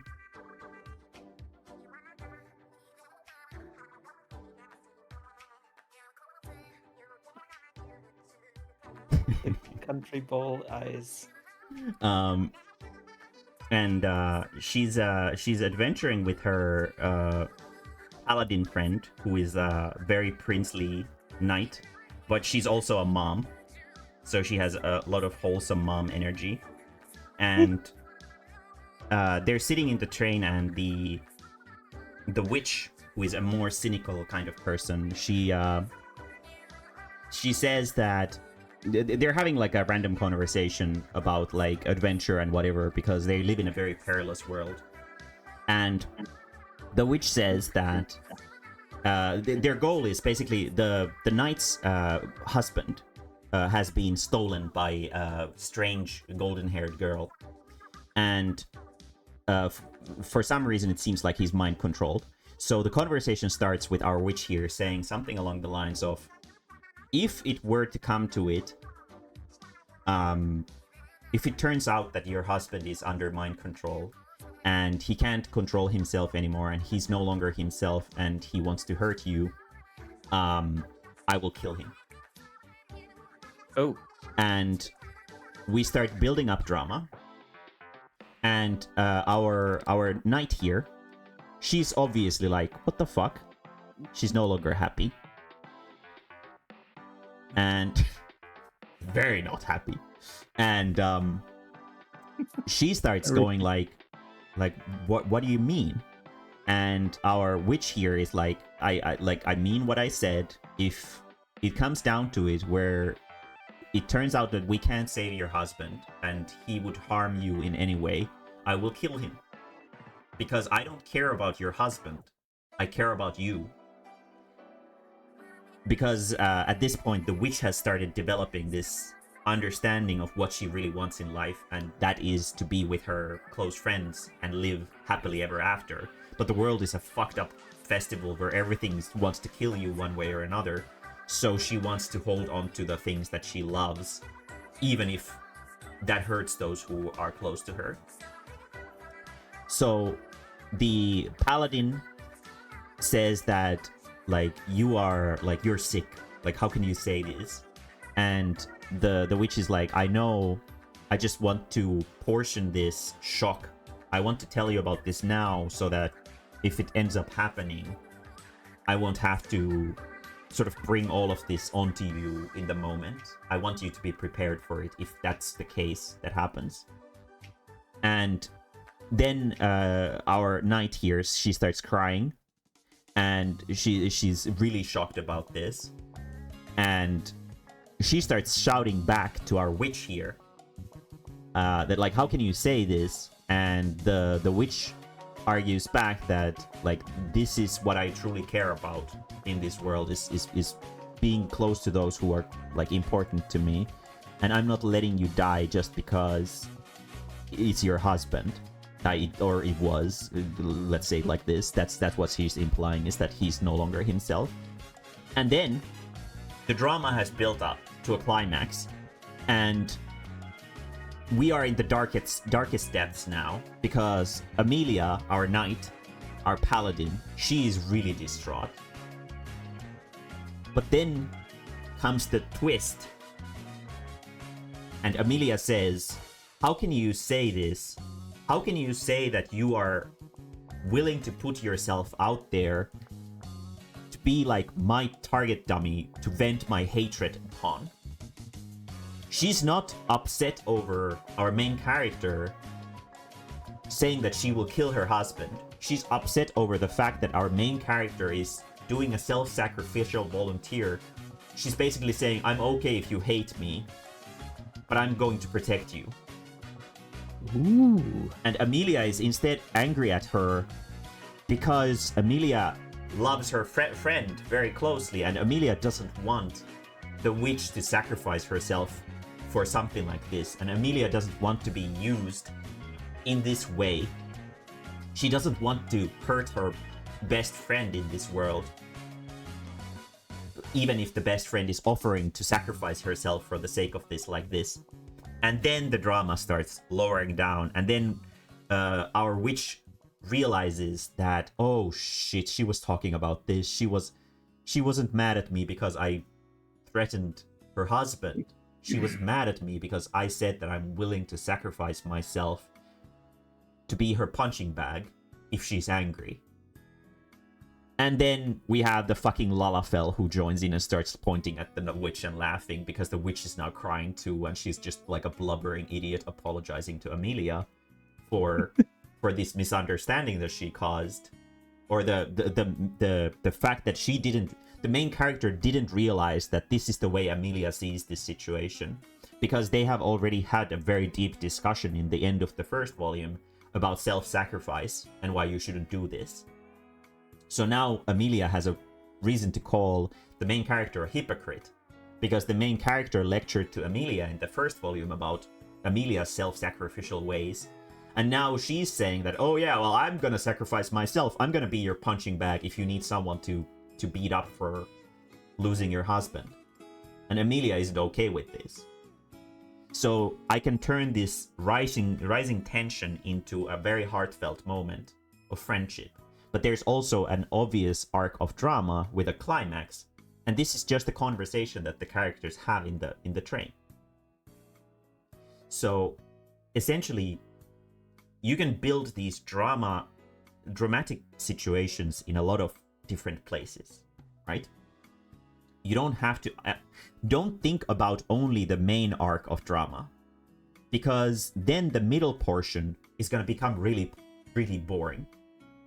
And as much as people like to think that the start and the finish are the most important parts of the story, no, the middle part is the most important part of the story, because that's what dictates if people will ever see the end. If the middle part is really boring, no one wants to give a shit about what happens in the end, right? Even if it's the best ending ever. If the middle part was boring, no one gives a shit. Which is why in these middle parts you need to bring these drama arcs constantly happening, and they can even happen in as mundane situations as two characters having a conversation about self-sacrifice. So insert your personal situations of drama into, like, your personal experiences with situations like this, because I know you both definitely have them. Everyone does. Insert them into story, and make sure that especially the middle part is like really, really interesting, because it has to be. You have to fall in love with these characters. You have to understand them. You have to fall in love with this world. You have to understand it to want to see the story to the end. Right? Yeah. So Yeah. building tension, climax, and then a moment of respite. I don't know how it's pronounced. And the moment of respite or whatever is really important too. Just like we talked with Resident Evil and Evil Within, right? This part is the breathing room that you give to the readers. This part is the breathing room. Oh, now we have a Lalafell who is pointing at the witch and laughing and calling her a stupid dumbass, and like everyone's laughing at her now, and she's really embarrassed, and things move from there. And now we get we were built up attention. We like heartbeat is rising. Like, what is this? Is this gonna break their friendship? Like, I've been following these characters for the entire volume already. Is this gonna finally break their friendship because they're so different? No. And when the answer is told you, you are given reward for seeing the story to the end by giving you comic relief. So comic relief is really important, and it's usually here. This is the comic relief part. I mean, it is relief. It kind of It is is. part of the thing. It is.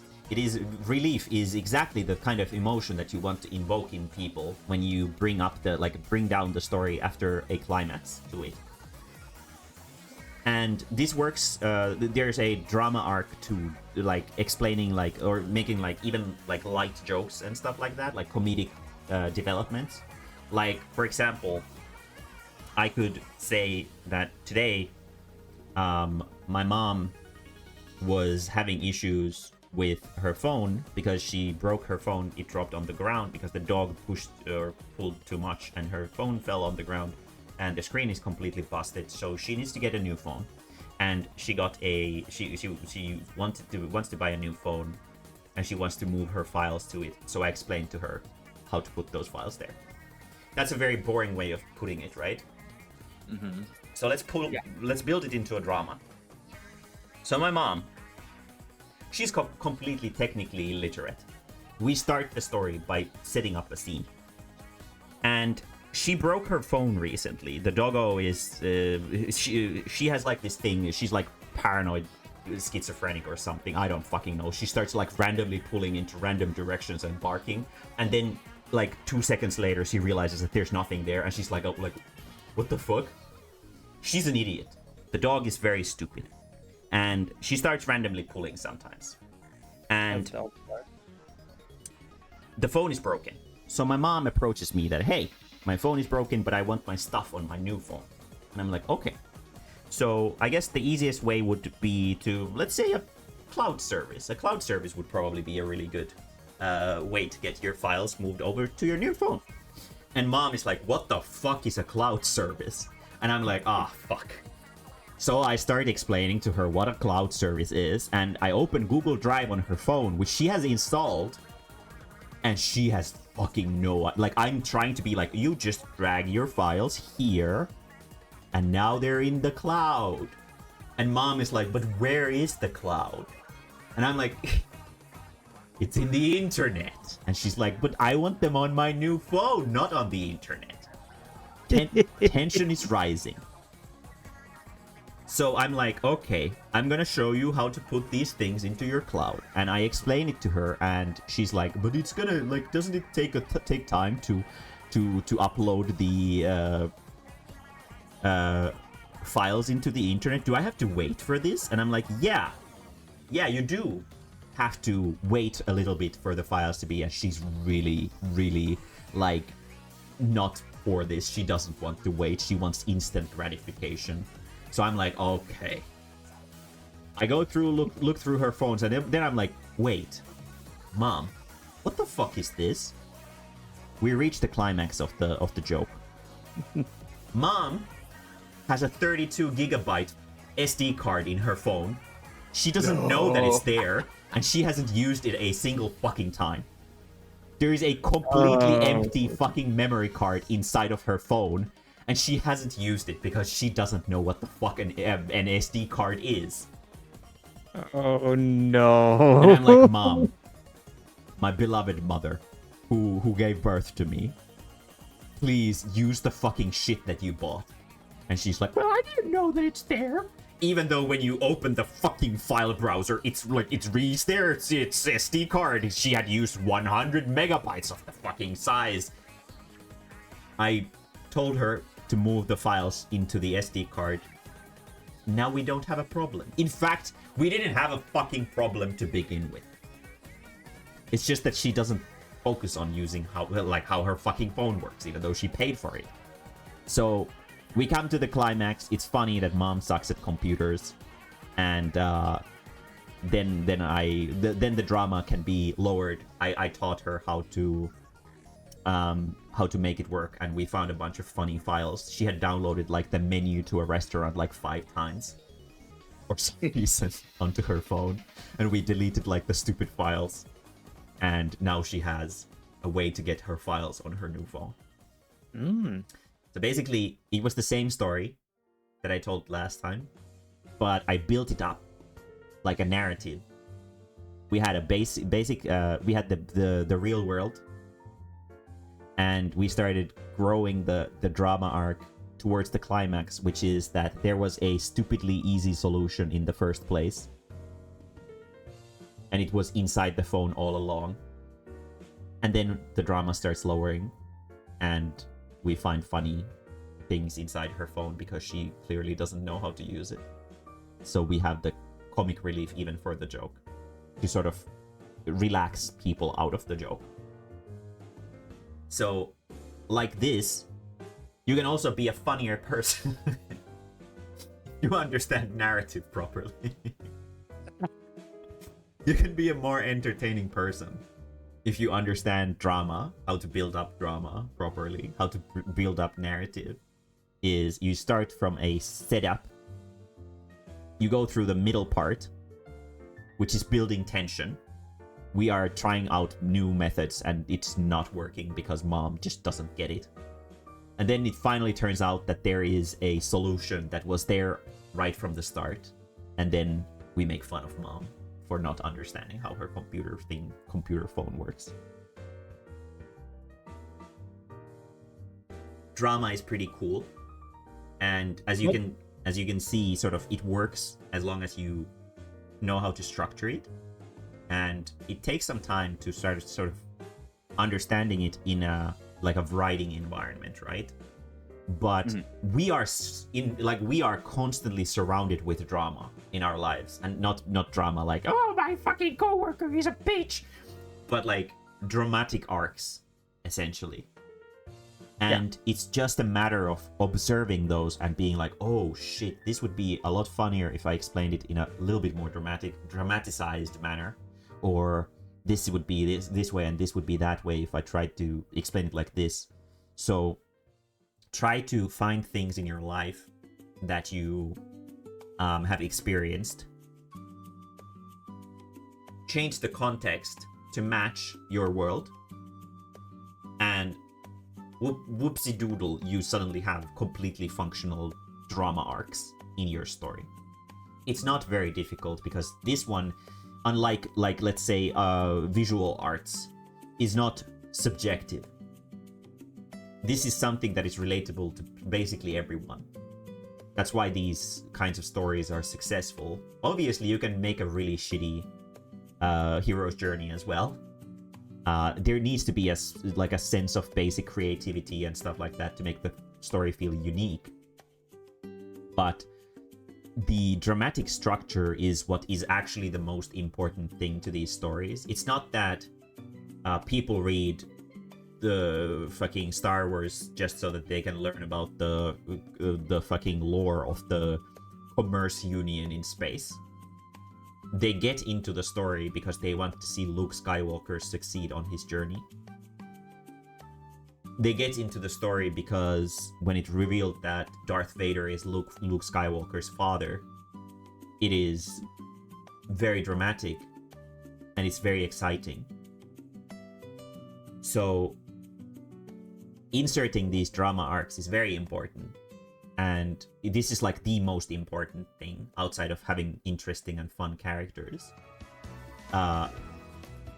This is much more important than the lore of the world and stuff like that, because without interesting characters who explain the lore in an interesting way, and without drama that makes the facts of your lore like entertaining, like none of those things work. So you have to understand the principles of drama and the principles of character writing in order to write good stories or do you guys disagree? No, absolutely do agree. No, I'm following. This sounds good. Very good. Very good. So, I would recommend, especially for you, Arcade, since you haven't started properly yet, start with a very classical hero's journey. You have a main character who lives in, let's say, our normal world. And something happens that throws him into the zoo. And because of the character's quick wit or something, they end up helping out in a situation that's happening at the zoo that is out of hand. When the first drama resolves, then they meet a mentor character who asks, "Hey, bro, you're pretty good at this. Would you like to join us and be a part of this organization that manages this zoo?"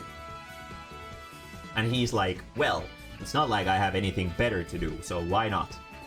And then he starts living in this magical world of the zoo, and he's been as he gains more appreciation from his coworkers, he's been put through more serious, more threatening zoo animals that he has to meet and manage.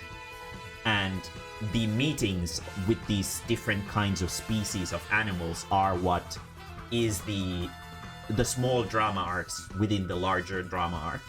And the larger drama arc is built from some external force that is trying to harm the balance at the zoo.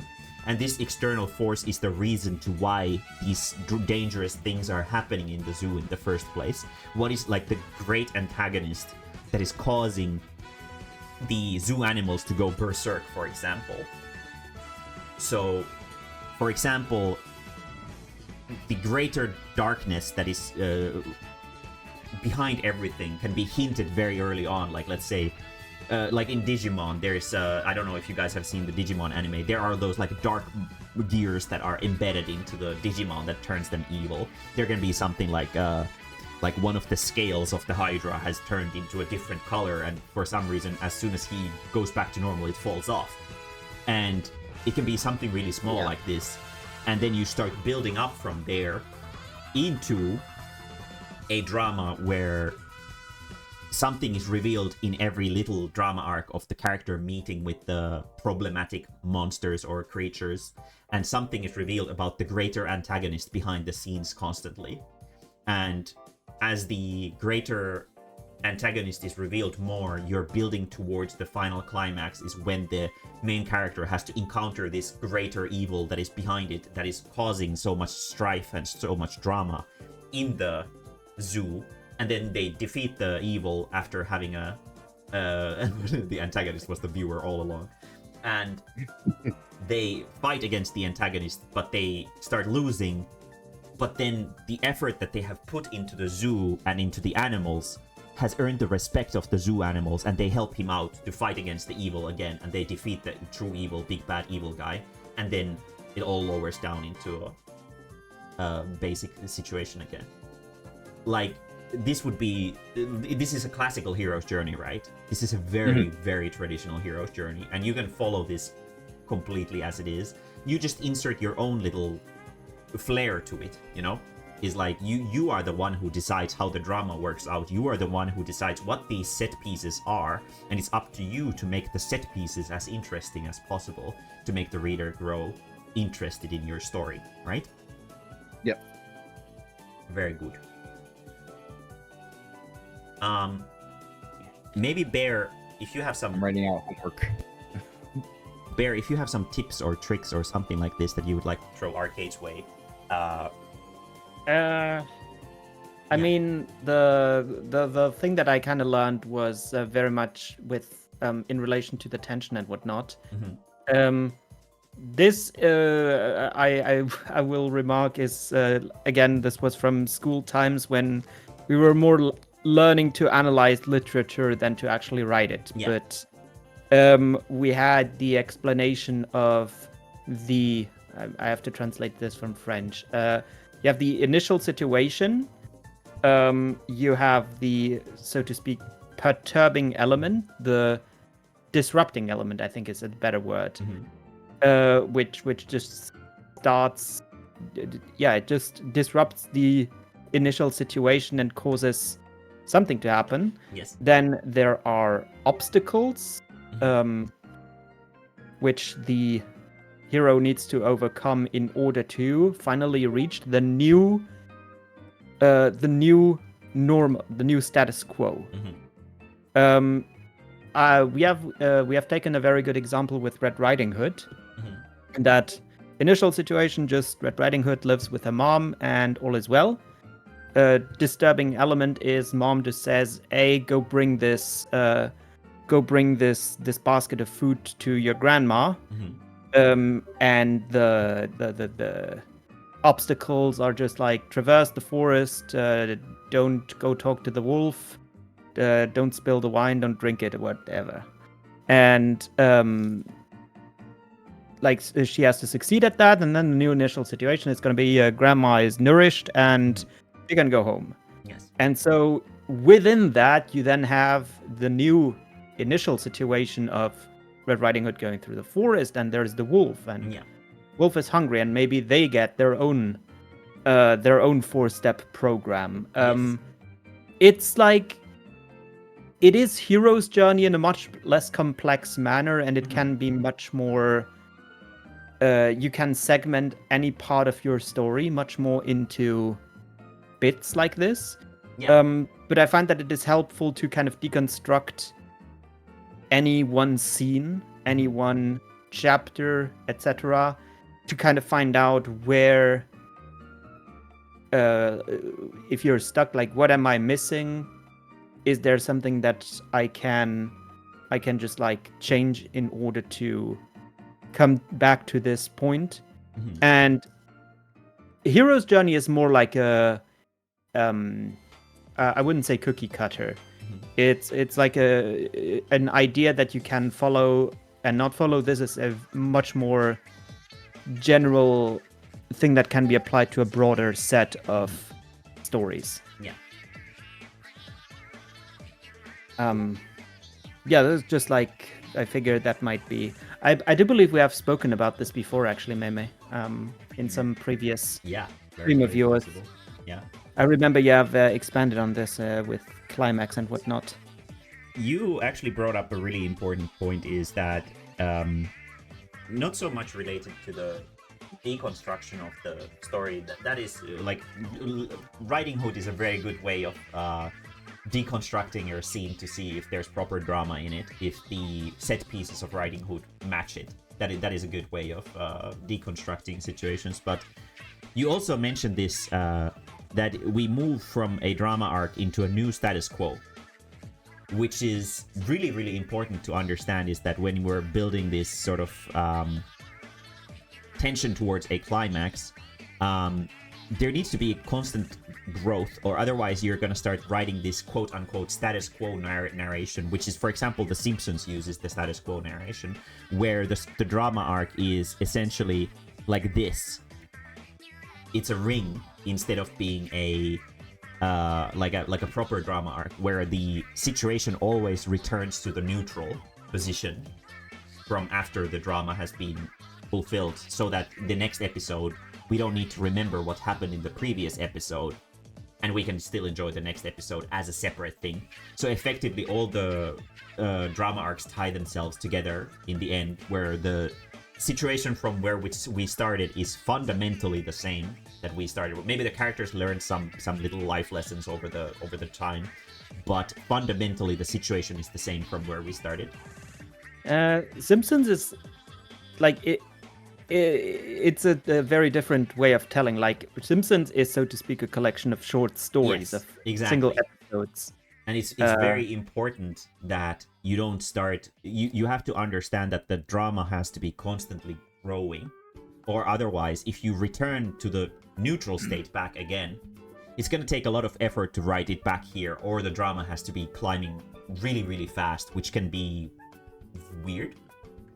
But like Bear said with Little Red Riding Hood, the tension increase can be something as subtle as, okay, now Little Red Riding Hood has to go on the same story that she did last time, except that this time she goes through the woods. So we know that, oh, but the woods are more dangerous, right? So we know how this story goes from the start, but now there's an unknown element that brings a threat to it. And in the terms of,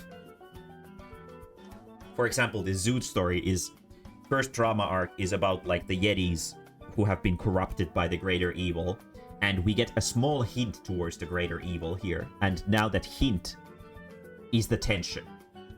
Because now the readers will start to look for that hint in the next drama arc that you build up. And now we build the next drama arc and we give them a little bit more food. And now they know a little bit more about the hint, or maybe some new mystery is brought up.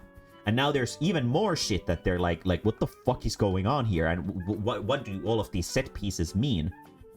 And then when all the the climax is finally reached, then all of these like set pieces are really important so that the climax feels satisfying, so that all of the little hints that you've placed around and all of the mysteries that you've built up are revealed in a satisfying manner.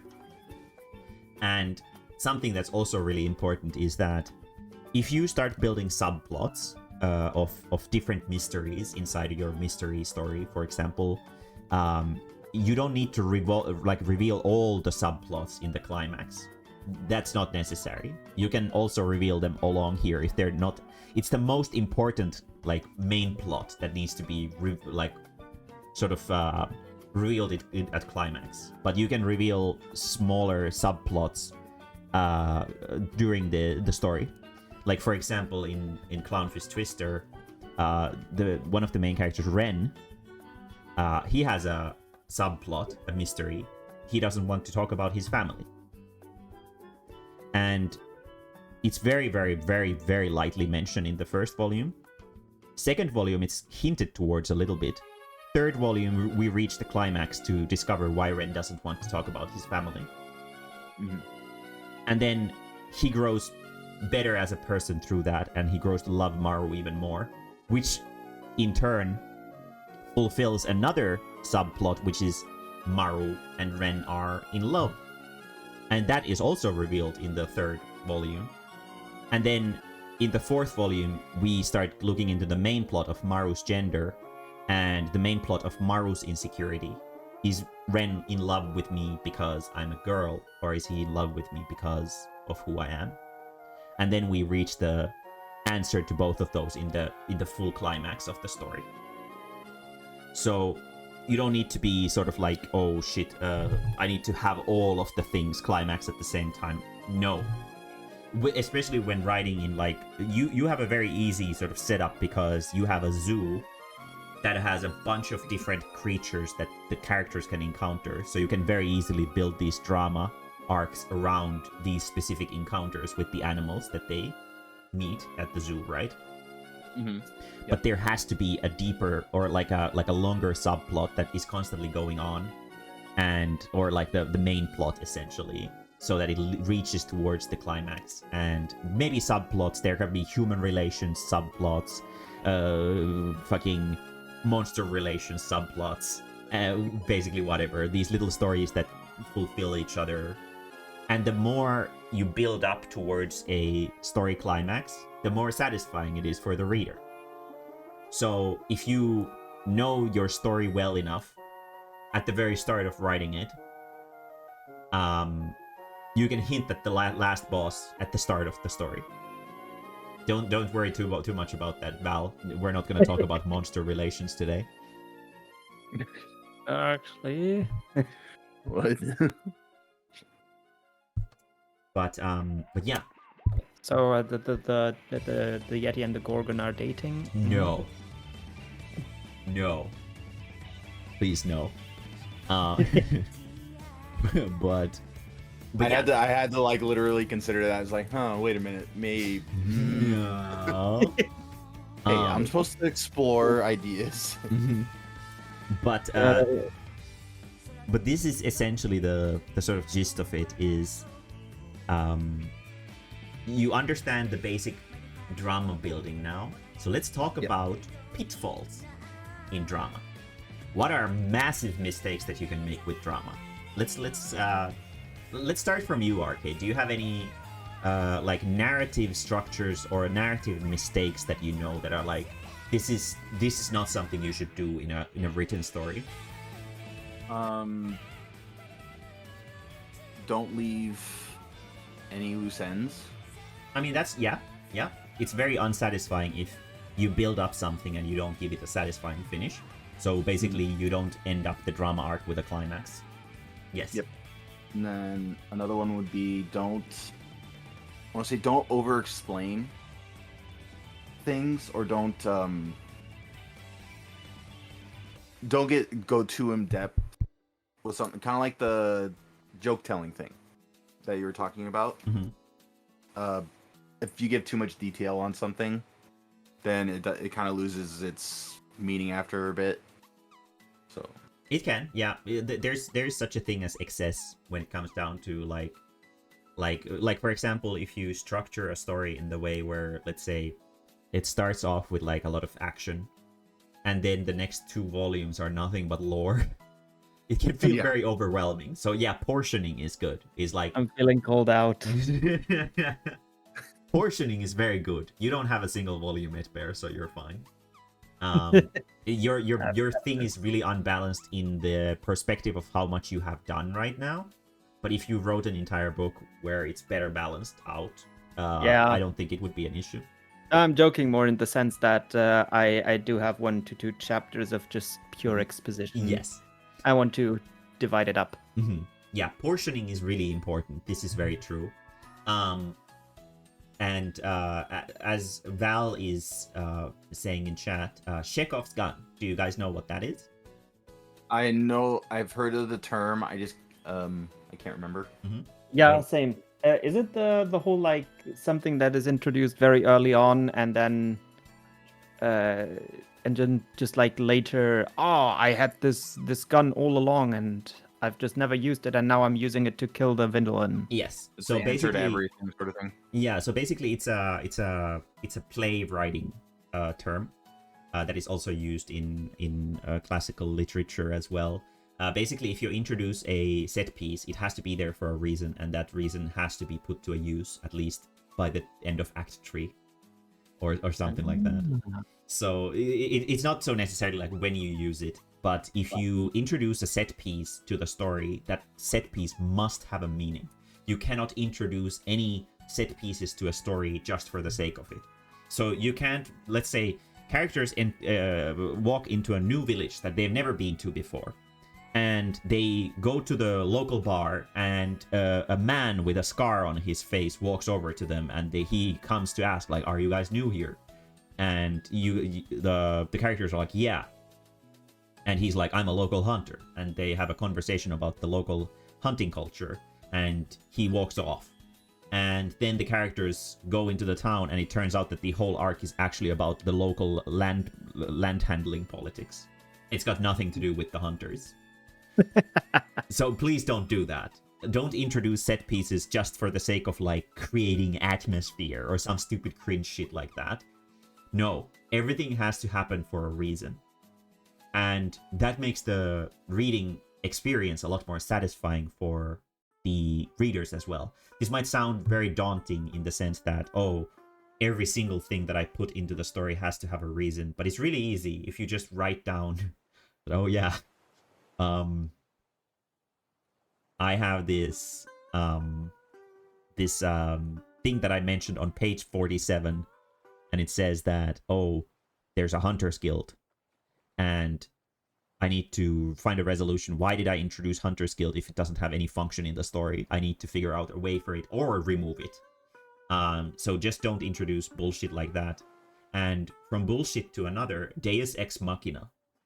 Familiar term? Yes. What about you, Arcade? It is. What Yes, does it is. What does it mean? It's familiar, but same thing with Chekhov's gun. I could use a... Okay. Bear, Reminder can you explain to him Deus Ex Machina? It's one protagonist from the Deus Ex games. Okay, yeah. Mhm. Deus Ex Machina is like I think there is a broader explanation of what it is, but like It's like he was a machine. suddenly oh yeah, Harry is about to lose the Philosopher's Stone, and then out of nowhere, fucking I don't know, God comes in, and God has never appeared in the story before, and Yes. I don't know, God just smites Voldemort, and the story is over, and you're like, Yes. it was kind of not satisfying that they just introduced a character that just solves everything, and this character has never been built up to. Yes. So I have a good Sure, there's a example fan. of Deus Ex Machina writing. I love reading really vain and poorly written romance stories for little girls. I'm living through my princess fantasies through them, and some of them are awful. And one of those really awful ones was made into an anime. And the anime was divided into... It was 12 episodes long, and it had 3 story arcs, 4 episodes each. And they were... The first 2 were like... Yeah, they were vain and stupid, but they were functional story arcs. It was fun, and it fulfilled my princess fantasies to watch them. Third arc comes in. Nothing makes fucking any sense. The first episode, it is revealed that the main male character has amnesia. Okay?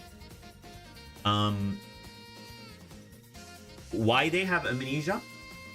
Oh, it's revealed that the queen of the king in the kingdom where they live is for some reason like a lolly who dresses up in Japanese clothing, even though this is located in like the princessy kind of Europe. There's no explanation whatsoever to why this is suddenly a Japanese lolly.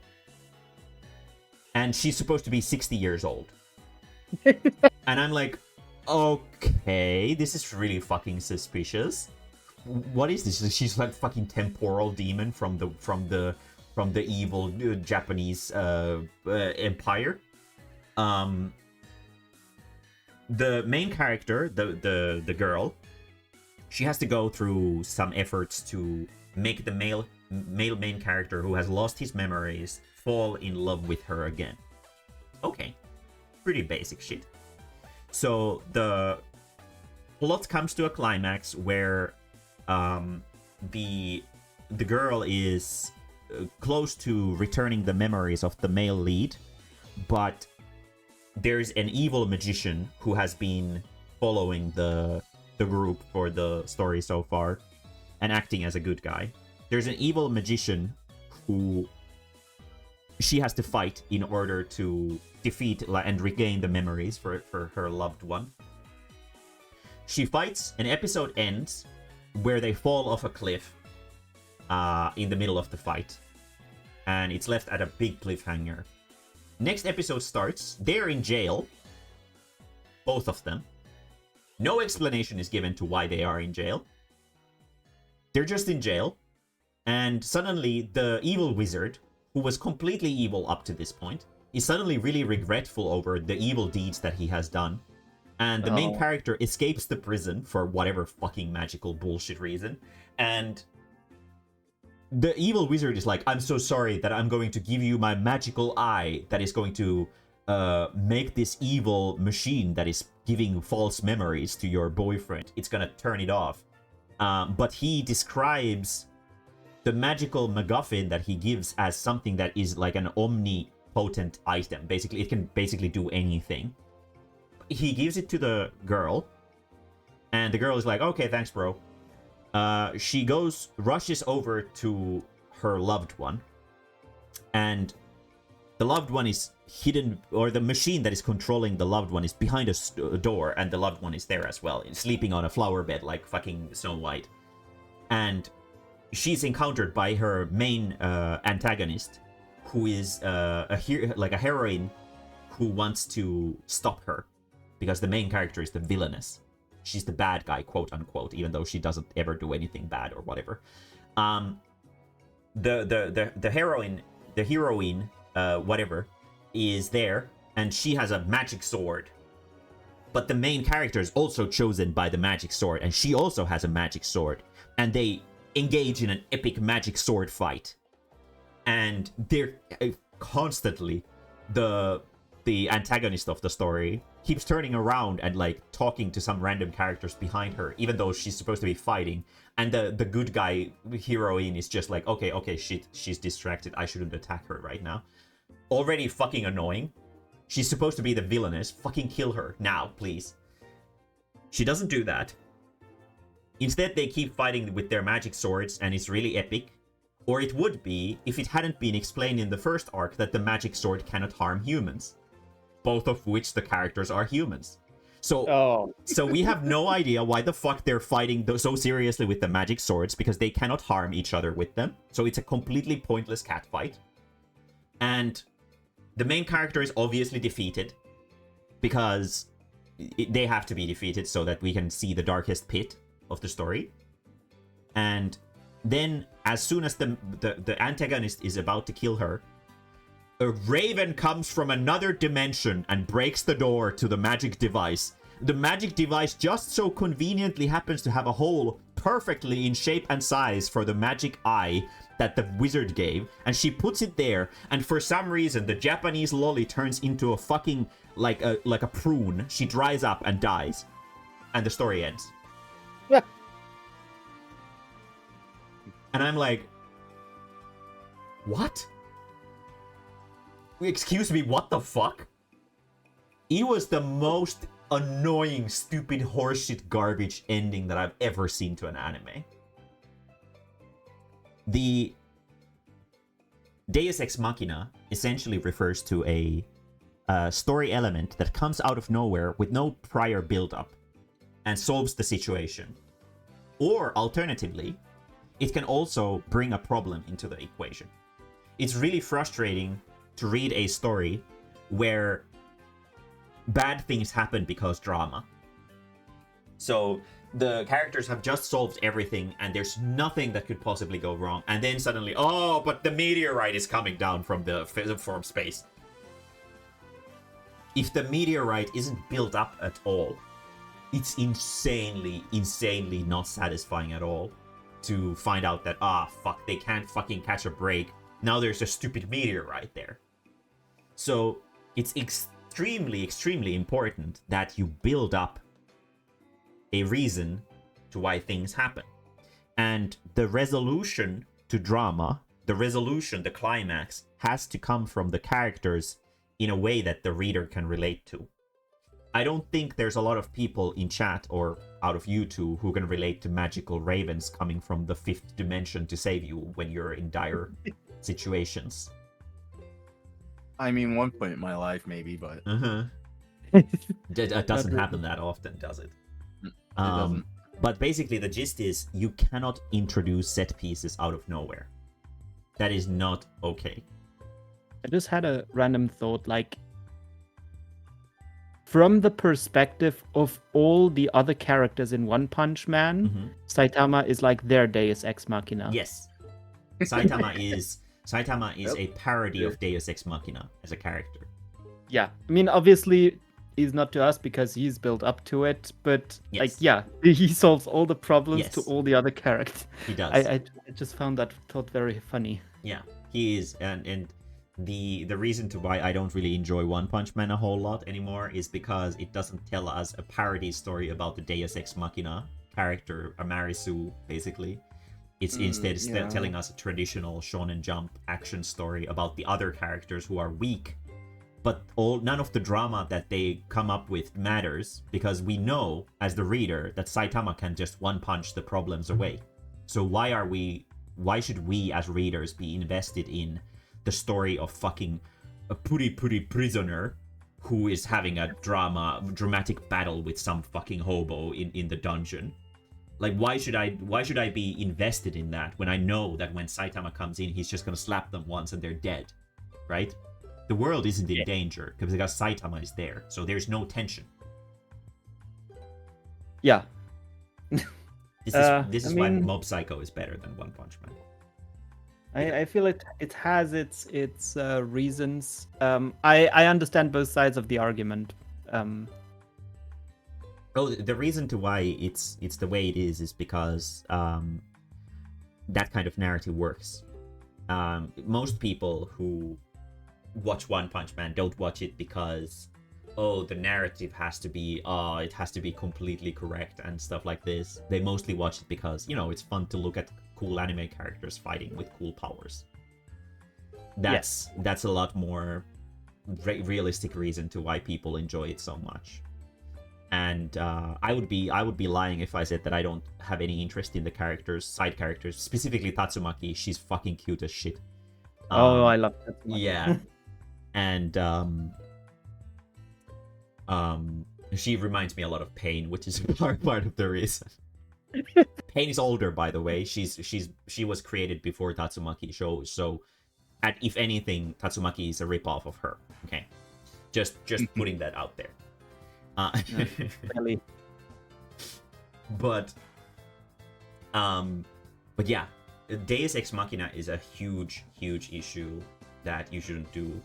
Marisu characters are essentially Deus Ex Machina, but as a character, is that the character is, for no particular reason, the best at everything, and they can thus solve any issue just like the snap of their fingers. Unless you're writing a power fantasy or a parody, you shouldn't write characters that can solve every situation without any effort, because that isn't satisfying to read. It is popular, but that's because people are very, very, very vain, and they will. But the issue is that they will not remember these characters, these Deus Ex Machina characters, because they are not memorable. It's like nobody says Superman is their favorite superhero. It's always like Batman or Spider-Man or someone, because those characters are much more human. They've been desperately trying to make Superman into a more human character, but he has all the fucking powers. So it's really, really difficult to relate to him. He is the Jeff Kusanagi of the DC comics. He is the Jeff Kusanagi of the DC comics. So you can write really cool and really powerful characters in fantasy settings as well, without making them Deus Ex Machina characters, or without making them like way too overpowered to turn them into Marisus.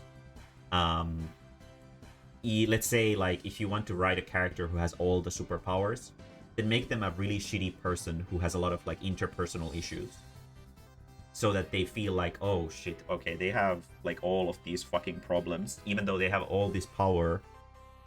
They are like a fucking loser. Like, why are they such a fucking loser? It's like Mob Psycho is a good example of this. Another work made by the same person who made One Punch Man. Yeah, it has a main character who is a super overpowered psychic. He has like insane psychic powers, but he's a dumbass dweeb who is super easily affected by the opinions of others constantly, and people take advantage of him constantly because of it, because he's a dumbass. So it makes for a much more interesting character than like a perfect angel who is like, oh yeah, well, I have all the powers, but I'm also perfect in every capacity of the mental world as well. So when you start character writing, it's important to understand what are the strengths and the flaws of your character. Let's go on a lightning round here. Bear, what are the flaws and strengths of your Parasite-kun?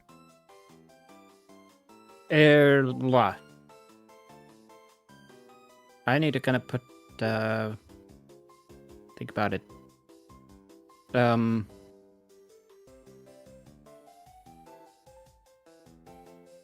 Probably like God damn it! Now you put it on the spot. I'm not... That's kind of how I felt that. That's kind of how I felt, little bug boy. At the beginning of this. I mean, yeah. I would say like one strength, which is simultaneously a weakness, is that he is the kind of guy that just takes the time to review everything, look at all his options before making a choice, and consequently is slow. Yeah. How does this reflect on his adventure? I mean, right in the first chapter, Yeah. he he's tasked with making a choice, and he is overwhelmed with like thousands of choices. And he like, oh well, this sounds cool, and whoops, my time ran out, and now the system, the lit RPG system has selected for me because I wasn't fast enough. Are there And like what? are there like Yep. situations in the new world that he's thrown into where this is repeated, like where he is like, oh shit, I leveled There are up. some situations like that, and likewise, he is relatively risk averse, which I know is usually like most isekai protagonists tend to be more like daring. And Being I very risk much want averse to. isn't necessarily a bad thing. Being a No. coward is more a bad thing. Would you call him a coward?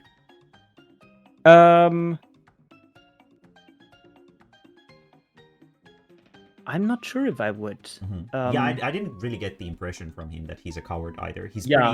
pretty like sort of almost like haughty, a little bit like Right. like a boastful. And I would say, like, in a way, he is, which again is very isekai-ish. He is coddled by the modern world and its commodities. Yeah. So, like, yeah, it's also a character that has to deal with suddenly being in a medieval fantasy world where you don't have smartphones, you don't have, well, especially not for insects. You don't have access to all the modern day commodities. And one of the strengths is that he decides to do the math and decides to take excuse me. He decides to take very calculated risks. So I'm a little bit stuck on a situation which, like, there is this character that asks, "Hey, can I look at your status?" Which is going to tell me all the things about you. Yeah. He's like, I know that you're like a human. You could technically just crush me underfoot. But if you're gonna ask, I'm gonna ask that you don't look at that. I can tell you a few things, and I can show you a few things, but I'm not allowing you to look at the whole thing. Yeah. And honestly, I feel like so when I was reading this thing, I didn't really. So the character's personality at the sort of start of the story, where it is right now, it's not very far yet, at least from what I saw. He doesn't really have a very sort of sort of like oh it's this kind of personality yet. And I especially didn't sort of see a very noticeable like flaw in his personality. I guess in a sense that like in your eyes, he's like overly methodical way of looking at things, and maybe distrust towards other gamers, as you would call it. I feel like it might make for like really, really good drama if you work on those more, where he's betrayed by something and he grows even more distrustful. I mean, that's actually what happens. Yeah, and then like it becomes like an interpersonal drama story also, because he has to gain the ability to trust in people again. Yes, absolutely. Yes. I mean, I doubt we have any readers in chat here today, but I have like this plan that the character who promises not to examine him, she's like a druid, and so the druids are very oath-bound with it's very like D&D, like if you harm nature, then you lose your powers. Yeah. And because she's made a promise, she's bound by her word, and then she like secretly broke the word, and when she more or less is forced to reveal that to him, because like she said, oh, you have something very weird in your status there, what the fuck does that mean? And he's like, how do you know about that? And even though like she said, oh, I did it because fucking self-interest, like why the fuck can a little insect speak like a human? That's very suspicious. So I had to check if you're a Sosibaka. And you're like, okay, so you betrayed me. Now I'm not gonna trust you. but I did it for the greater good, don't you understand? And now it's fine. No, fuck you. And so like he's going to be holding a grudge. He's going to be mistrusting of everyone. And so he kind of actually drags some other people in that are innocent in all this. Yeah. And Yeah, so no, that sounds good. again, I know there are a few points of myself that are in there. I am a very petty person when I want to be. Yeah. There are people that I still hate from my days in school that I would definitely not want to talk to Oh, because Bear. they were assholes same. in sport. Very good, very good. In like, let your hatred move your hand when you're writing. That's Yes. a good thing. That's a good thing. Arcade, you also have bad experiences in school. Absolutely I'm like- right about those in fantasy I'm format. always saying like I like the characters that I write. They would not be able to lift Marvel's Thor's hammer or pull out Excalibur because they are not worthy people. You know, it's much more interesting to read about flawed characters than it is to read about completely Yeah. perfect characters. This is completely true. So Very that good. Very that is good. fun. Yeah, that sounds like a good twist to the story, because the much that I read was that it felt more like the world was the main character and it wasn't the bug itself, even though the concept of having an isekai adventure where you're a parasite is really, really interesting. Yeah. Even though it's being done. I'm very much trying to do the whole like that's why I also picked first person, that like he is in an unknown world with unknown Yes. rules and is slowly step by step discovering it. And it's also much better to write interpersonal drama when you can understand it from the perspective of the main character very well in first person. Exactly. Yeah. But yeah, one important thing, we can return to this character writing. I'm not gonna ask Arcade what his character's flaws and stuff are, because he doesn't have a character yet. But originality seems to be a little bit of an issue for Arcade in some things. Not so much that he's not like coming up with a like an original plotline, but it's in the sense that he feels annoyed when he discovers that his idea has already been done.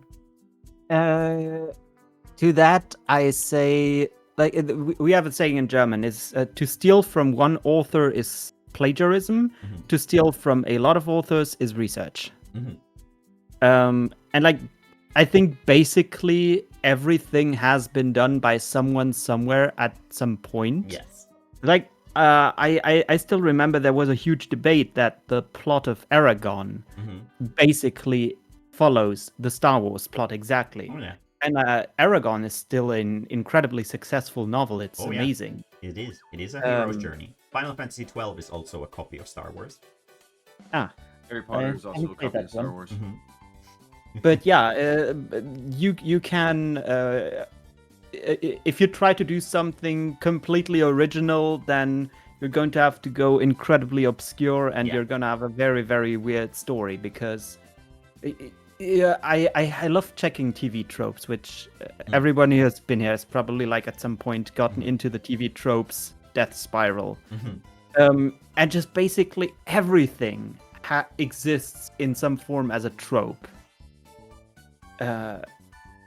Whether it's as a straight trope, as a defied trope, as a subverted, played with, etc., etc., etc. Yeah. We have so many billion people in the world, and so many of them throughout the decades, the centuries, have composed some kind of writing. Yes. And we obviously we have creative minds, but we also base our creativity on what we know of the real world. So, so essentially, everything you do is one way or another something you've like. All the set pieces that you're gonna work with are always copies of someone else's idea or something that you've seen in real life. But it's the way you arrange those set pieces what sets you apart as a work, not the set pieces themselves. So having a zoo that is full of mythological animals as a set piece doesn't sound unique at all, at least to me. But it's a really variable and a really interesting set piece in the sense that you can do a lot of stuff with it. There's like so much cultural references that you can use to make it really interesting and also educational in a sense. So I feel like it has an immense potential in sort of what you can work with that, but you shouldn't get stuck in, oh, someone's already done this idea. Because Star Trek is really popular, even though it's a fucking space drama, just like Star Wars. But they're both really successful, even though they have a lot of similar elements. It's just that the set pieces are differently arranged from each other. Whereas Star Wars is more about the journey of adventure and facing enemies and stuff like that. Star Trek is more about interpersonal drama, and the space could even be said to be like a secondary thing to it. It's more like a soap opera than a space adventure thing, and it would probably be an interesting story even outside of the context of sci-fi. So when it comes down to worrying about if your story is original, you shouldn't really think about that. It's not like Clownfish Twister is original in any other sense except the climax of the story. It's the most basic bitch. It's the most basic bitch gender bender comic that you can possibly think of. The only thing that is different about it is the fact that at the end Maru becomes a boy again, which is completely abnormal for these types of comics. I don't think I've read a single gender bender comic where that happens. I mean, go ahead. Yeah, because gender bender comics are targeted towards a male audience in Japan, and male audience wants waifus. They don't want gay shit. So that's why it's abnormal. And as a Westerner who wrote a Japanese-inspired gender bender comic, I had the freedom, the creative freedom, which a lot of Japanese people don't have, to make it so that the main character goes back into being a boy in the end, which is very abnormal. But outside of that, it's very cookie cutter and generic.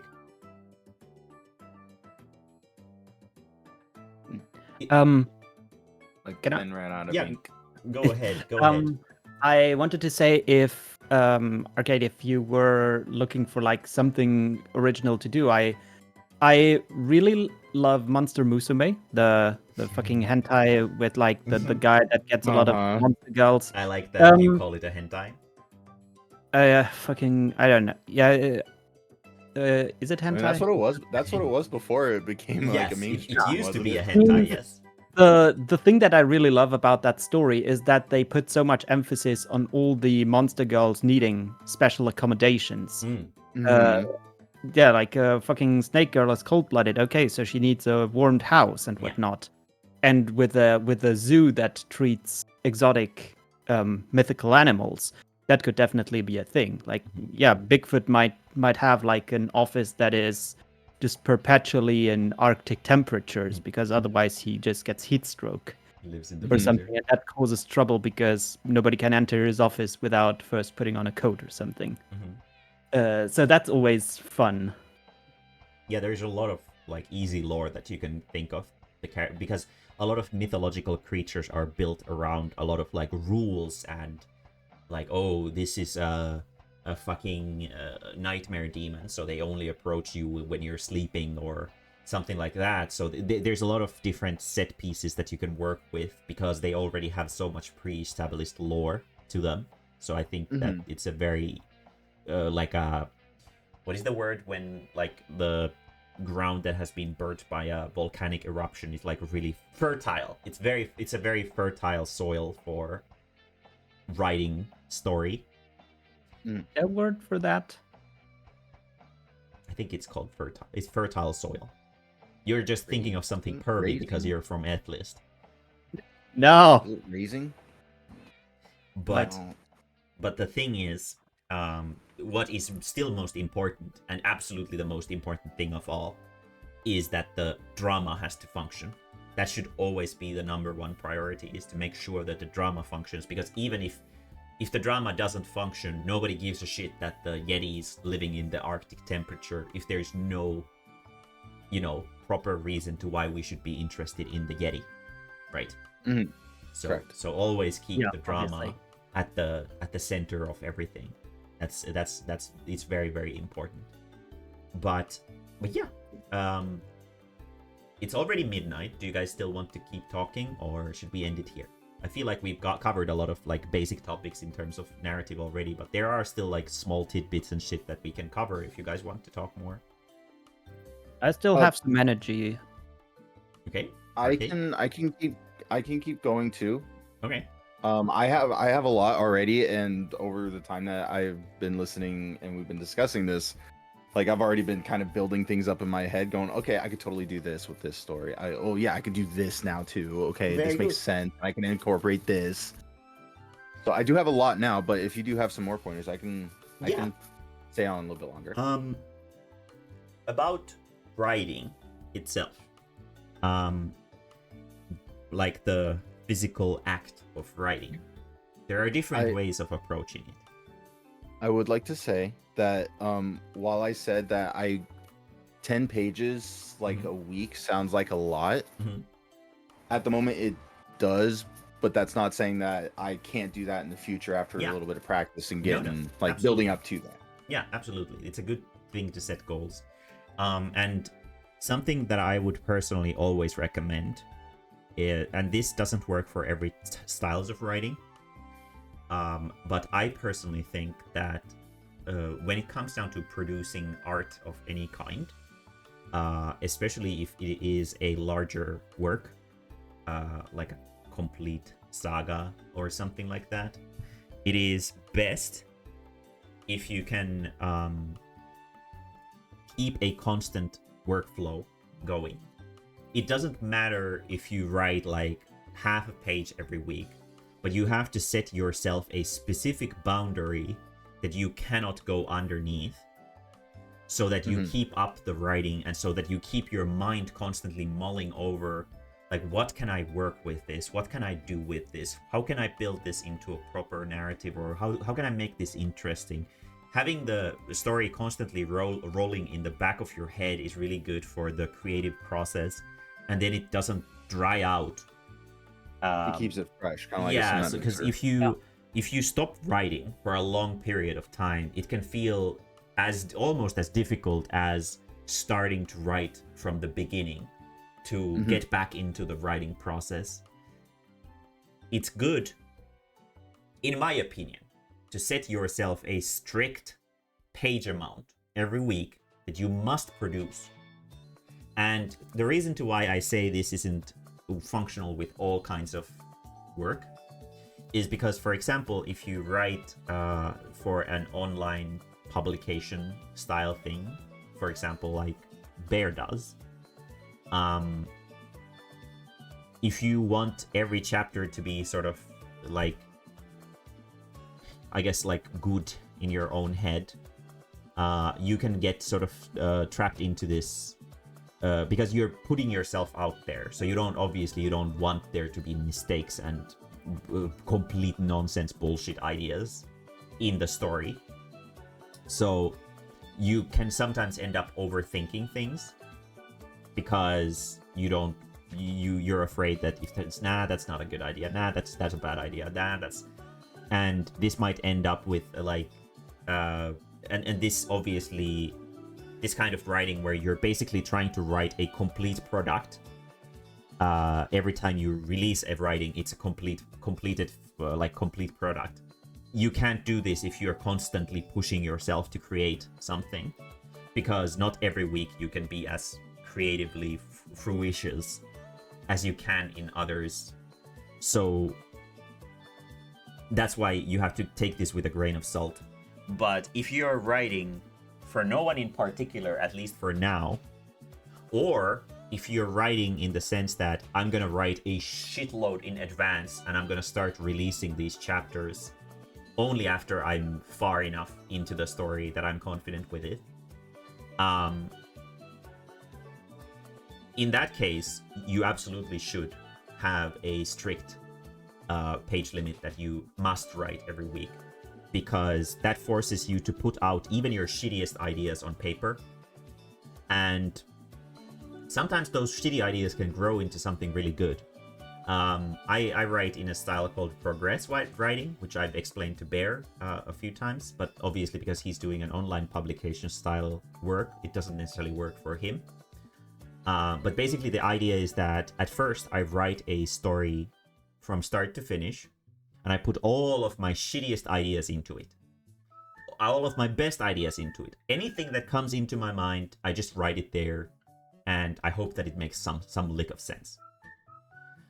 Then, after I'm done with it, I read it through, and I'm like, oh, that was a good idea. I'm gonna expand on it. I'm gonna make it better. Oh, that was a really bad idea. I'm gonna remove all of that. Oh, this is a plot thread that doesn't get a fulfilling ending. Or, oh, I feel like this setup for something that happens a lot later is not done very well.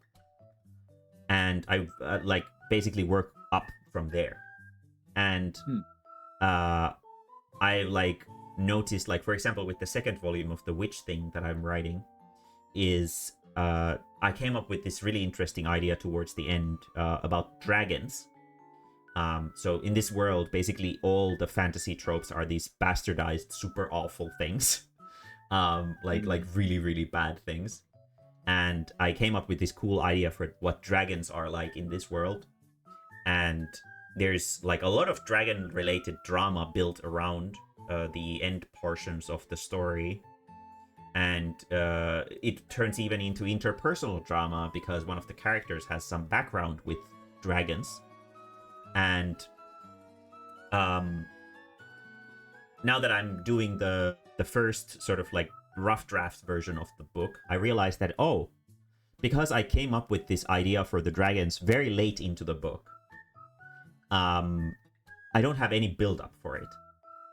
So now I'm subconsciously, I'm like, okay, can I build up dragons somehow? And I keep injecting these little hints into the story that are leading towards the climax where a dragon is revealed to the reader, right? So yeah, this way, now that I'm redoing the story, essentially, I can inject all of those narratively correct little things there, because I know what they are, and I realize that, my story has a good spine, but it doesn't have any flesh around it, and the organs aren't connected correctly. So my stomach is currently leading into my lungs, which doesn't really make sense and doesn't make for a good story. So I have to arrange the set pieces properly so that it makes for a satisfying build-up. So now, when I have an interesting dragon story later that is revealed to be interpersonal drama relating to Fanail, the Lalafell of the party, who we don't know much about yet because she's a new character who is adventuring with the characters in the second volume. She has a background story relating to dragons. And this background story I accidentally started building up in the first book already. Basically, in the first book, it is mentioned that Fanail's mother is dead, but it's not mentioned what is the reason. So I was like, wait, I can combine this into the dragon idea.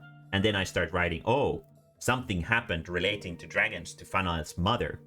And then we can go back into Fanail's memories and experience what happened to her.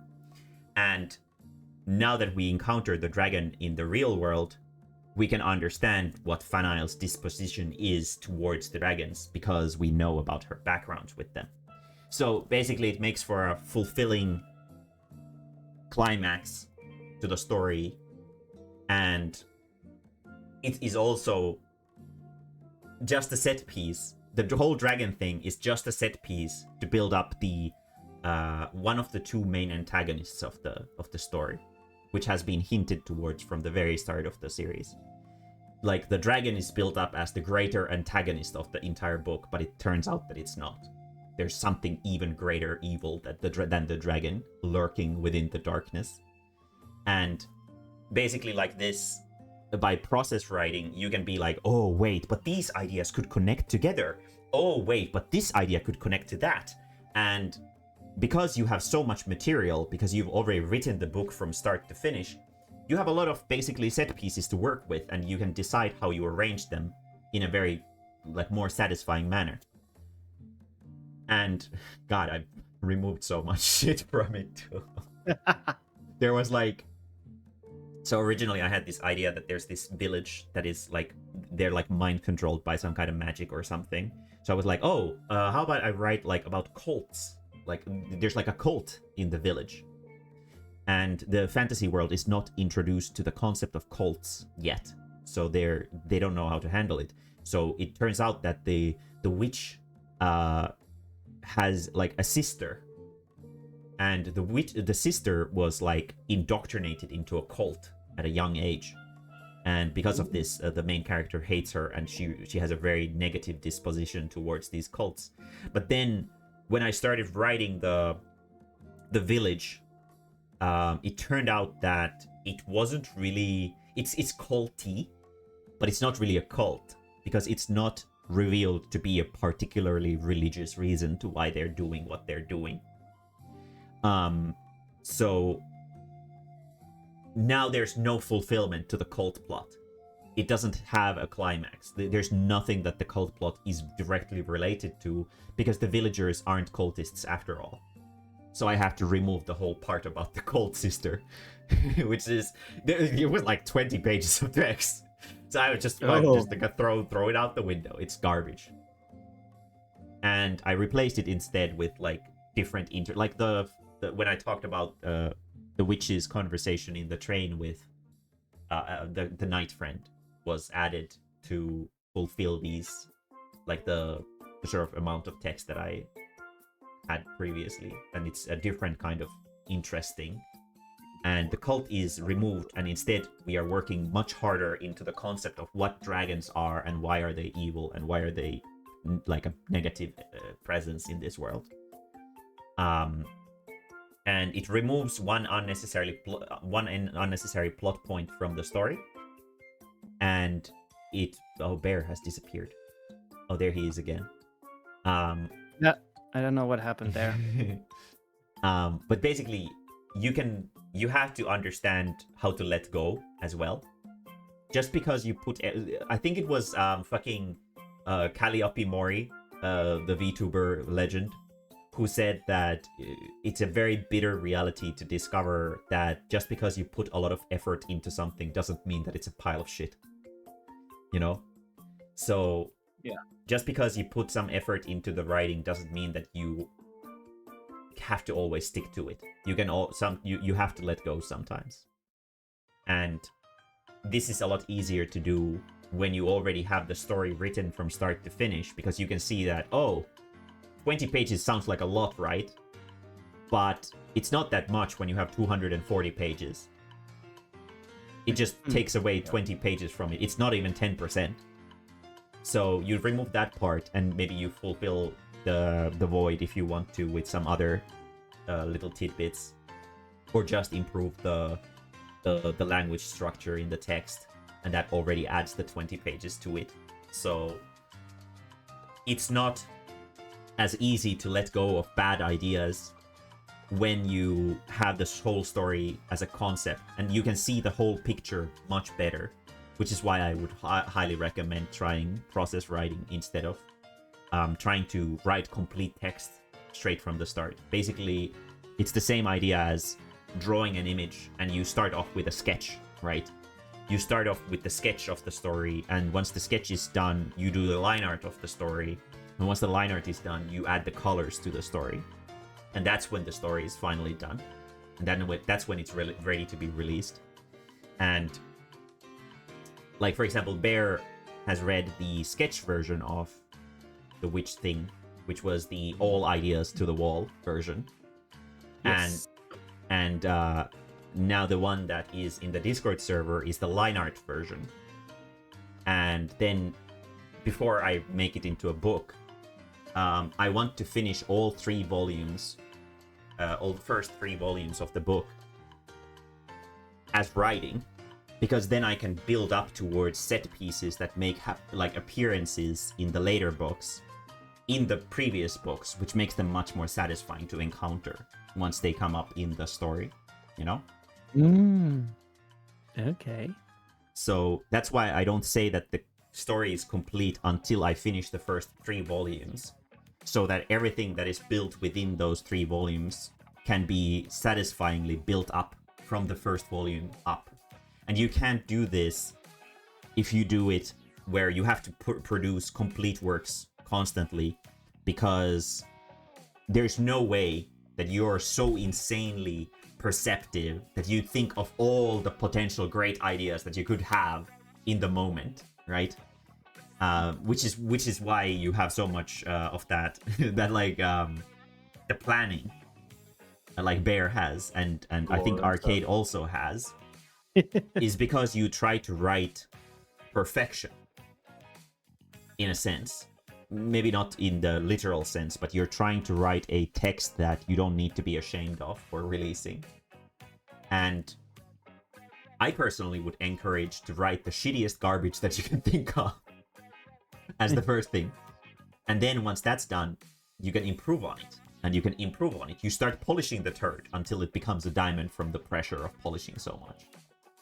So... I'm sure there's some carbon in poop. It can turn into a diamond with enough pressure. But that's basically the gist of it. Is I recommend, especially for you, Arcade, to instead of writing the, I do have an idea memo to the side, which has like little like things like, oh, when you get to this point, don't forget to have this character shout at this other character. Okay. But I don't write down like, oh, this character appears and he says, oh, you are a pee-pee poo-poo head. And the main character says, no, I'm not a pee-pee poo-poo head because Reddit told me so. And so instead write the ideas on paper. Write them as a part of the story, because then you'll be able to see if they are good ideas or not. Because some ideas, even though they sound good as theories even on paper, but when you write them as a part of the story, you'll be able to figure out that, wait, I have no idea how to connect any of this shit into the story that I want to write. So try to put the ideas that you come up with into a good use as soon as possible. And if there's something like, oh, I have the coolest antagonist in mind, instead of showing it off, obviously, straight up, start building them up from the start. It's very, very, in my opinion at least, like Voldemort was built up from the very beginning of the story as well with Harry Potter, because he has the scar and he has dead parents. So basically we're like, why does he have the scar and why does he have the dead parents? And then we're slowly revealed more that, oh, the scar is because he tried to curse you, but the power of love protected you. And also, like, Voldemort is just slowly built up over the books. Yes. He does not start at his strongest. Yes. And even in the first book, like the most most elementary way of approaching the story would have been to have Voldemort directly facing off against Harry. But he cannot. Because the lore dictates that because he died, in order to resurrect himself, he has to parasitize a person first. So instead of fighting against Voldemort at the start of the book, the reason to why he's not flinging Avada Kedavras all over the fucking place is because he's not Voldemort. He's Dr. Squirrel or whatever his name is. And Voldemort is just... Close, very close. Yeah, he's just... Voldemort is just... parasitizing him in order to try to harm Harry Potter. So instead of us facing the big bad at the start, we're faced against a thing that is controlled by the big bad. But the thing itself, controlled by the big bad, is already really evil and really imposing, even though Dr. Squirrel or whatever, he's not that scary. He's kind of silly and doofy, but he's a little bit intimidating towards the very end when he's like, it's revealed that his entire like thing with his speech impediment was just a fake thing to build him up as a feeble, weak person. But live in another like a mere parasite. Yes, that is exactly what Voldemort does. And this is important. It's very, very important. I think the most important set pieces about your story that you should know are what is the main antagonist and what is the main character, what is the main character's motive, and how does he encounter the main character, like how does he relate to the main antagonist, and what is their conflict. Exactly. Excuse me. But like for example, in the witch thing that I'm writing, at the very beginning, we are introduced to the main antagonist of the series, but we are not introduced to the main antagonist directly, because the story is built up to show you that, oh, this vain princess who is clad in glitter and glam and gold, who is exiling our main character into the evil swamps of what the fuck ever, yeah? And they're like really bad, and as soon as the main character encounters Amelia the knight, it turns out that Amelia was also abused by these golden-haired people, and it's like they're the bad guys. And then when the main characters go into an underground city of Lalafell, it turns out the golden-haired people are there too, and they're being really evil, and everything's going to shit. But every single time when these golden-haired people are introduced, there is a set piece that is also introduced, which are these strange smooth rocks that have a print, like an image drawn on them. And the meaning for this image and the meaning for these rocks, or at least the source of them, is explained in the second volume. Oh. And it's the main antagonist of the series.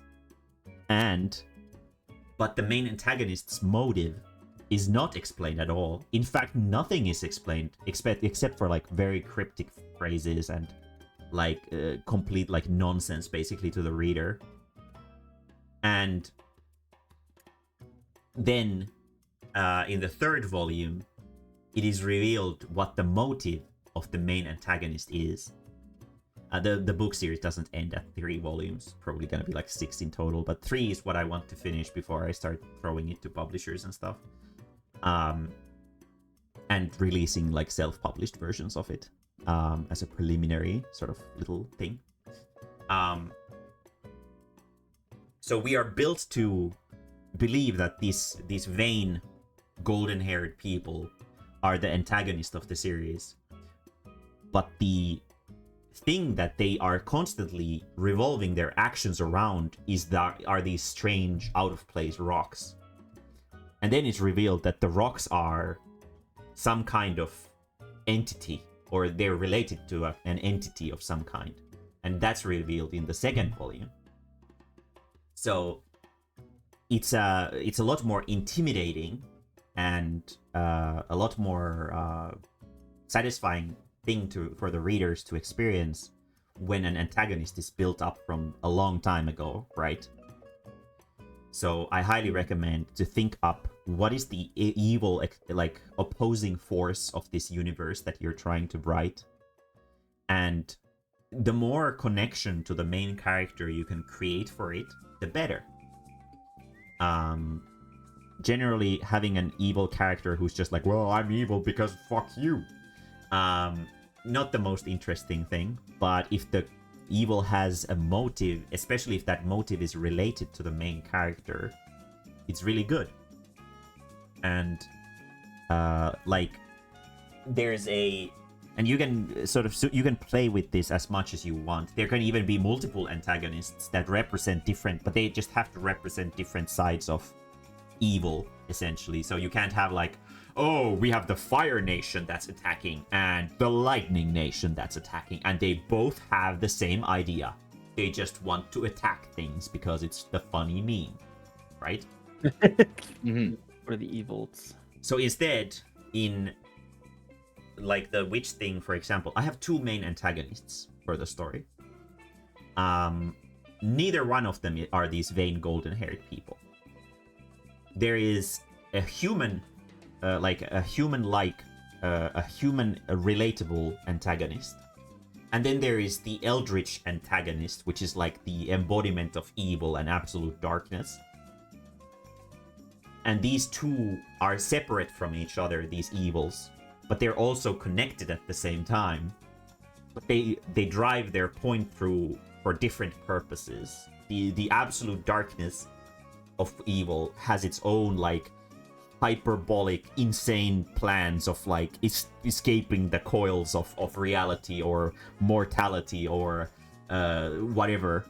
Whereas the human side of things is, I want to fix this world, but because the world is so fucked up, I'm gonna fix it with violence.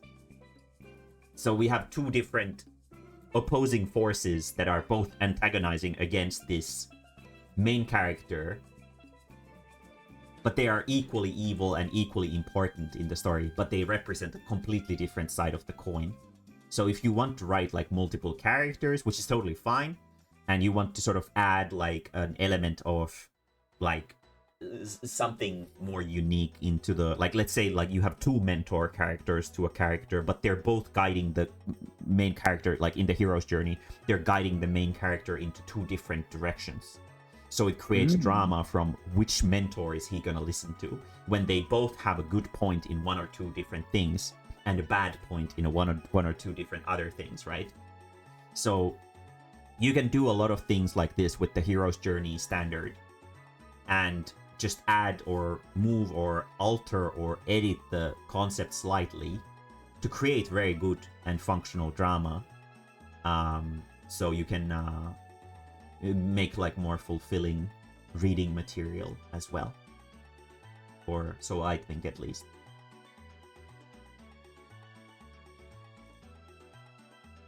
Silence has fallen into the Moomin Valley.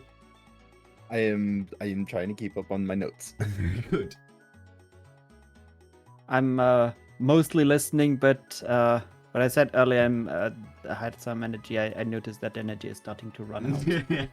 maybe we should tie this into a nice knot. And I mean, I have work for tonight, a lot of it, so I should go do some work as well. But I hope this has been fulfilling in some way and inspiring. It definitely has. And I think I It have was. learned a Thank lot. you very much for it. This was definitely helpful. very good. What were you saying, Bear? I feel like I've learned a lot, is what I was saying. Mhm. Very good. I hope you would Sorry for also. interrupting. I hope you would also be able to sort of get back into the writing itself. That would be very good. And if you want to try, for example, writing in the way that you put a bunch of ideas on paper and just get like an entire book done all of a sudden, and you need someone to check it over, I can always be open for this kind of stuff. I'm more than interested in reading these little stories and stuff like that. At the moment, I've been focusing a little bit on other things. Yeah. Work has unfortunately been draining, and I've what noticed, energy I have, I've been spending a lot towards building the TTRPG campaign I'm running. Mhm. Yes. And Since a lot of this stuff that we talked about today is very, very important in making a good TTRPG campaign as well. true, although some rules apply. Well, obviously, because you can't control how your characters are going to play out. You can't guarantee that the drama is going to play out the way that you're hoping. But usually, people also really enjoy, like, breaking expectations. So if you're clearly building a story drama into a specific direction and then the players completely fuck it up, it can be really funny as well. Oh yeah, absolutely. So No, I'm building. This is much more world building than story building, Mhm. and I know it's maybe not the best idea to do it as a first-time GM, but I want to try more of a sandbox story with a vague goal, and then let the players just kind of go wild within that sandbox. No, I think it's good, especially for you, in an exercise for improvised writing, because you have to be ready for whatever nonsense bullshit they want to do. Yeah. And sometimes, most likely, they're not gonna go into a direction where you're like, oh fuck, I haven't really thought out this place like completely yet. But now they're Yeah. here, and what the fuck do I do? So then you have to start pulling shit out of your ass. And that is exactly the kind of writing. I've already had that situation. Very good, very good. It gets very, very fun. Mhm. It's Right. definitely a different exercise in It writing. is. And you can sort of think of this as the same way with your hobby writing stuff, is that some like really stupid situations and situations that you are not prepared for at all can end up really, really funny and really interesting if you just let them play out. Oh yeah. Yes, absolutely. And same applies to you, Arcade, since you're also a DM hobbyist. Keep these drama things in mind when you build up a D&D world or whatever, because you can build this drama into an environmental storytelling and into like a set piece storytelling and character storytelling through the NPCs of the world as well, very easily, and it makes for a much more engaging and entertaining experience for sure. So absolutely keep this in mind for D&D stuff as well. I shall. I was already kind of like including that as like, oh wait a minute, I can do this for Dungeons and Dragons too. Yes, you can. And also, yeah, so yes, there is proper drama in Spicy Variant as well. It's just that the climax is taken very literally. Wonderful. Anyway, I hope you guys had fun. I sure did. I'm gonna let you go for now, and I'm gonna go do some work on my own climaxes for the stories. And I hope you guys had in chat as well an informative and interesting night. Be sure to take notes. Maybe I'll post this on YouTube as well, so you can check it out on YouTube at any time if you need a refresher. I would super appreciate it. Yeah, a lot of these Yeah, that would be things that we talked about today were like sort of done with a mind flow kind of experience without a proper script. So it might be a little bit difficult to remember everything unless it's somewhere out there. So I'll post this on YouTube so you guys can check it out later. And yeah, that's gonna be it for today.